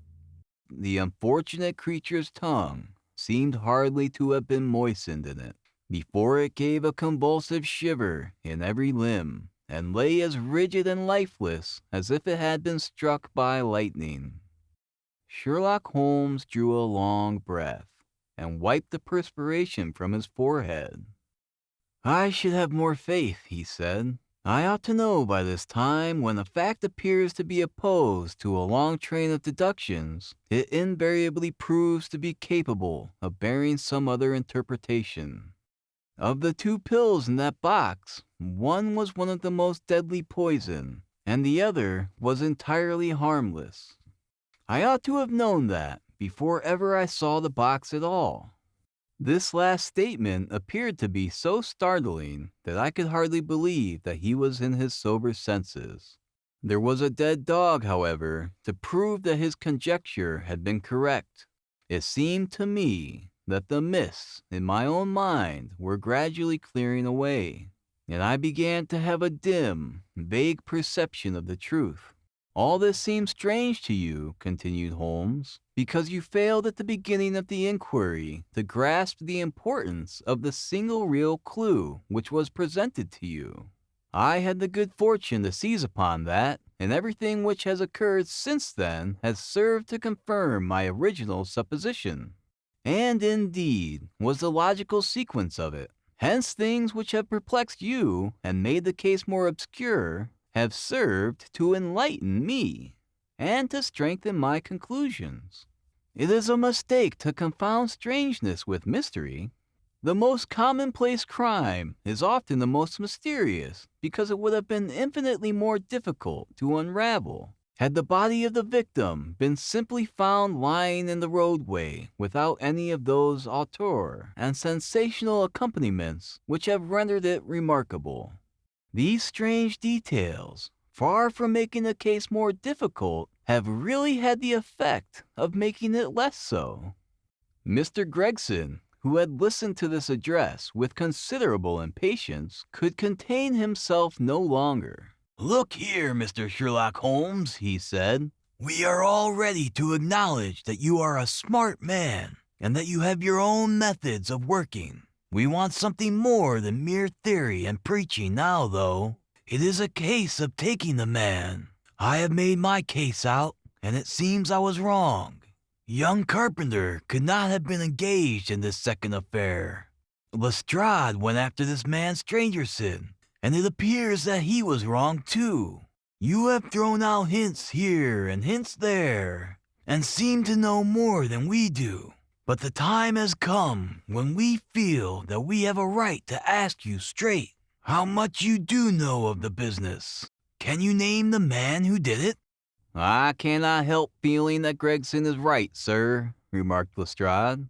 "We have both tried, and we have both failed. You have remarked more than once since I have been in the room that you had all the evidence which you require. Surely you will not withhold it any longer." "Any delay in arresting the assassin might give him time to perpetrate some fresh atrocity," I observed.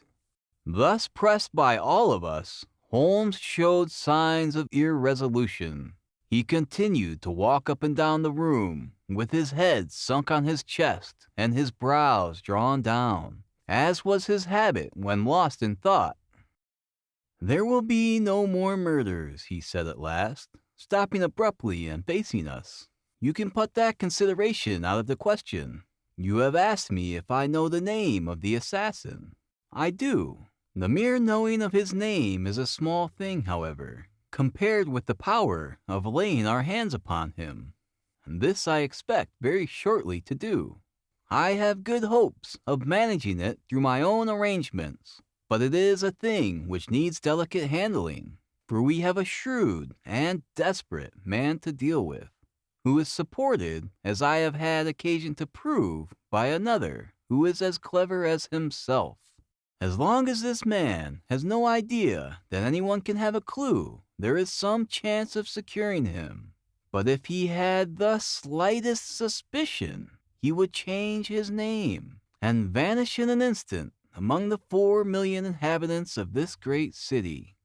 Without meaning to hurt either of your feelings, I am bound to say that I consider these men to be more than a match for the official force, and that is why I have not asked your assistance. If I fail, I shall, of course, incur all the blame due to this omission, but that I am prepared for. At present, I am ready to promise that the instant that I can communicate with you without endangering my own combinations, I shall do so." Gregson and Lestrade seemed to be far from satisfied by this assurance, or by the depreciating allusion to the detective police. The former had flushed up to the roots of his flaxen hair, while the other's beady eyes glistened with curiosity and resentment. Neither of them had time to speak, however, before there was a tap at the door, and the spokesman of the street urchins, young Wiggins, introduced his insignificant and unsavory person. "Please, sir," he said, touching his forelock, "I have the cab downstairs." "Good boy," said Holmes blandly. "Why don't you introduce this pattern at Scotland Yard?" he continued, taking a pair of steel handcuffs from a drawer. "See how beautifully the spring works? They fasten in an instant." "The old pattern is good enough," remarked Lestrade, "if we can only find the man to put them on."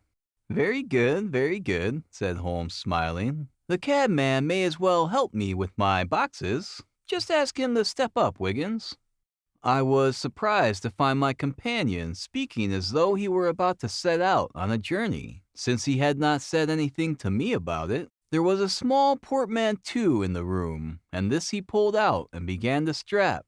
He was busily engaged at it when the cabman entered the room. "Just give me a little help with this buckle, cabman," he said, kneeling over his task and never turning his head.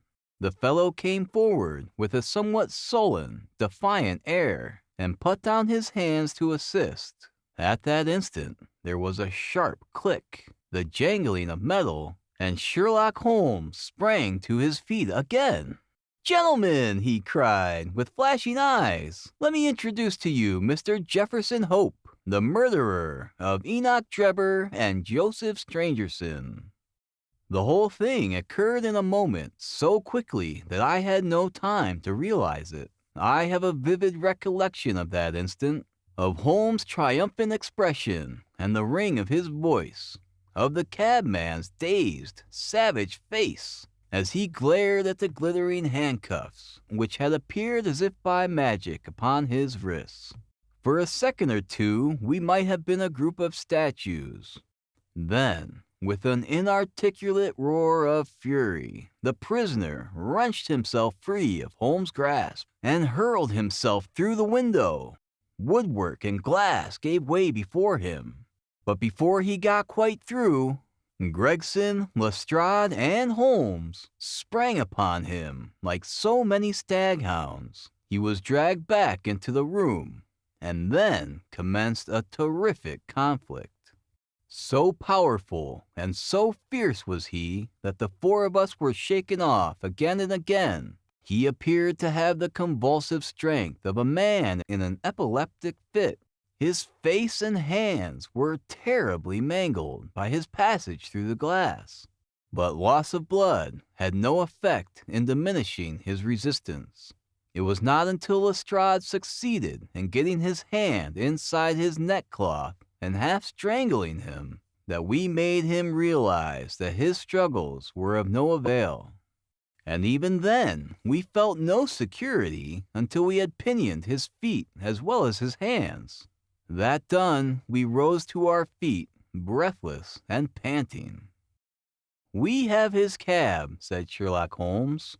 "It will serve to take him to Scotland Yard. And now, gentlemen," he continued, with a pleasant smile, "we have reached the end of our little mystery. You are very welcome to put any questions that you like to me now, and there is no danger that I will refuse to answer them."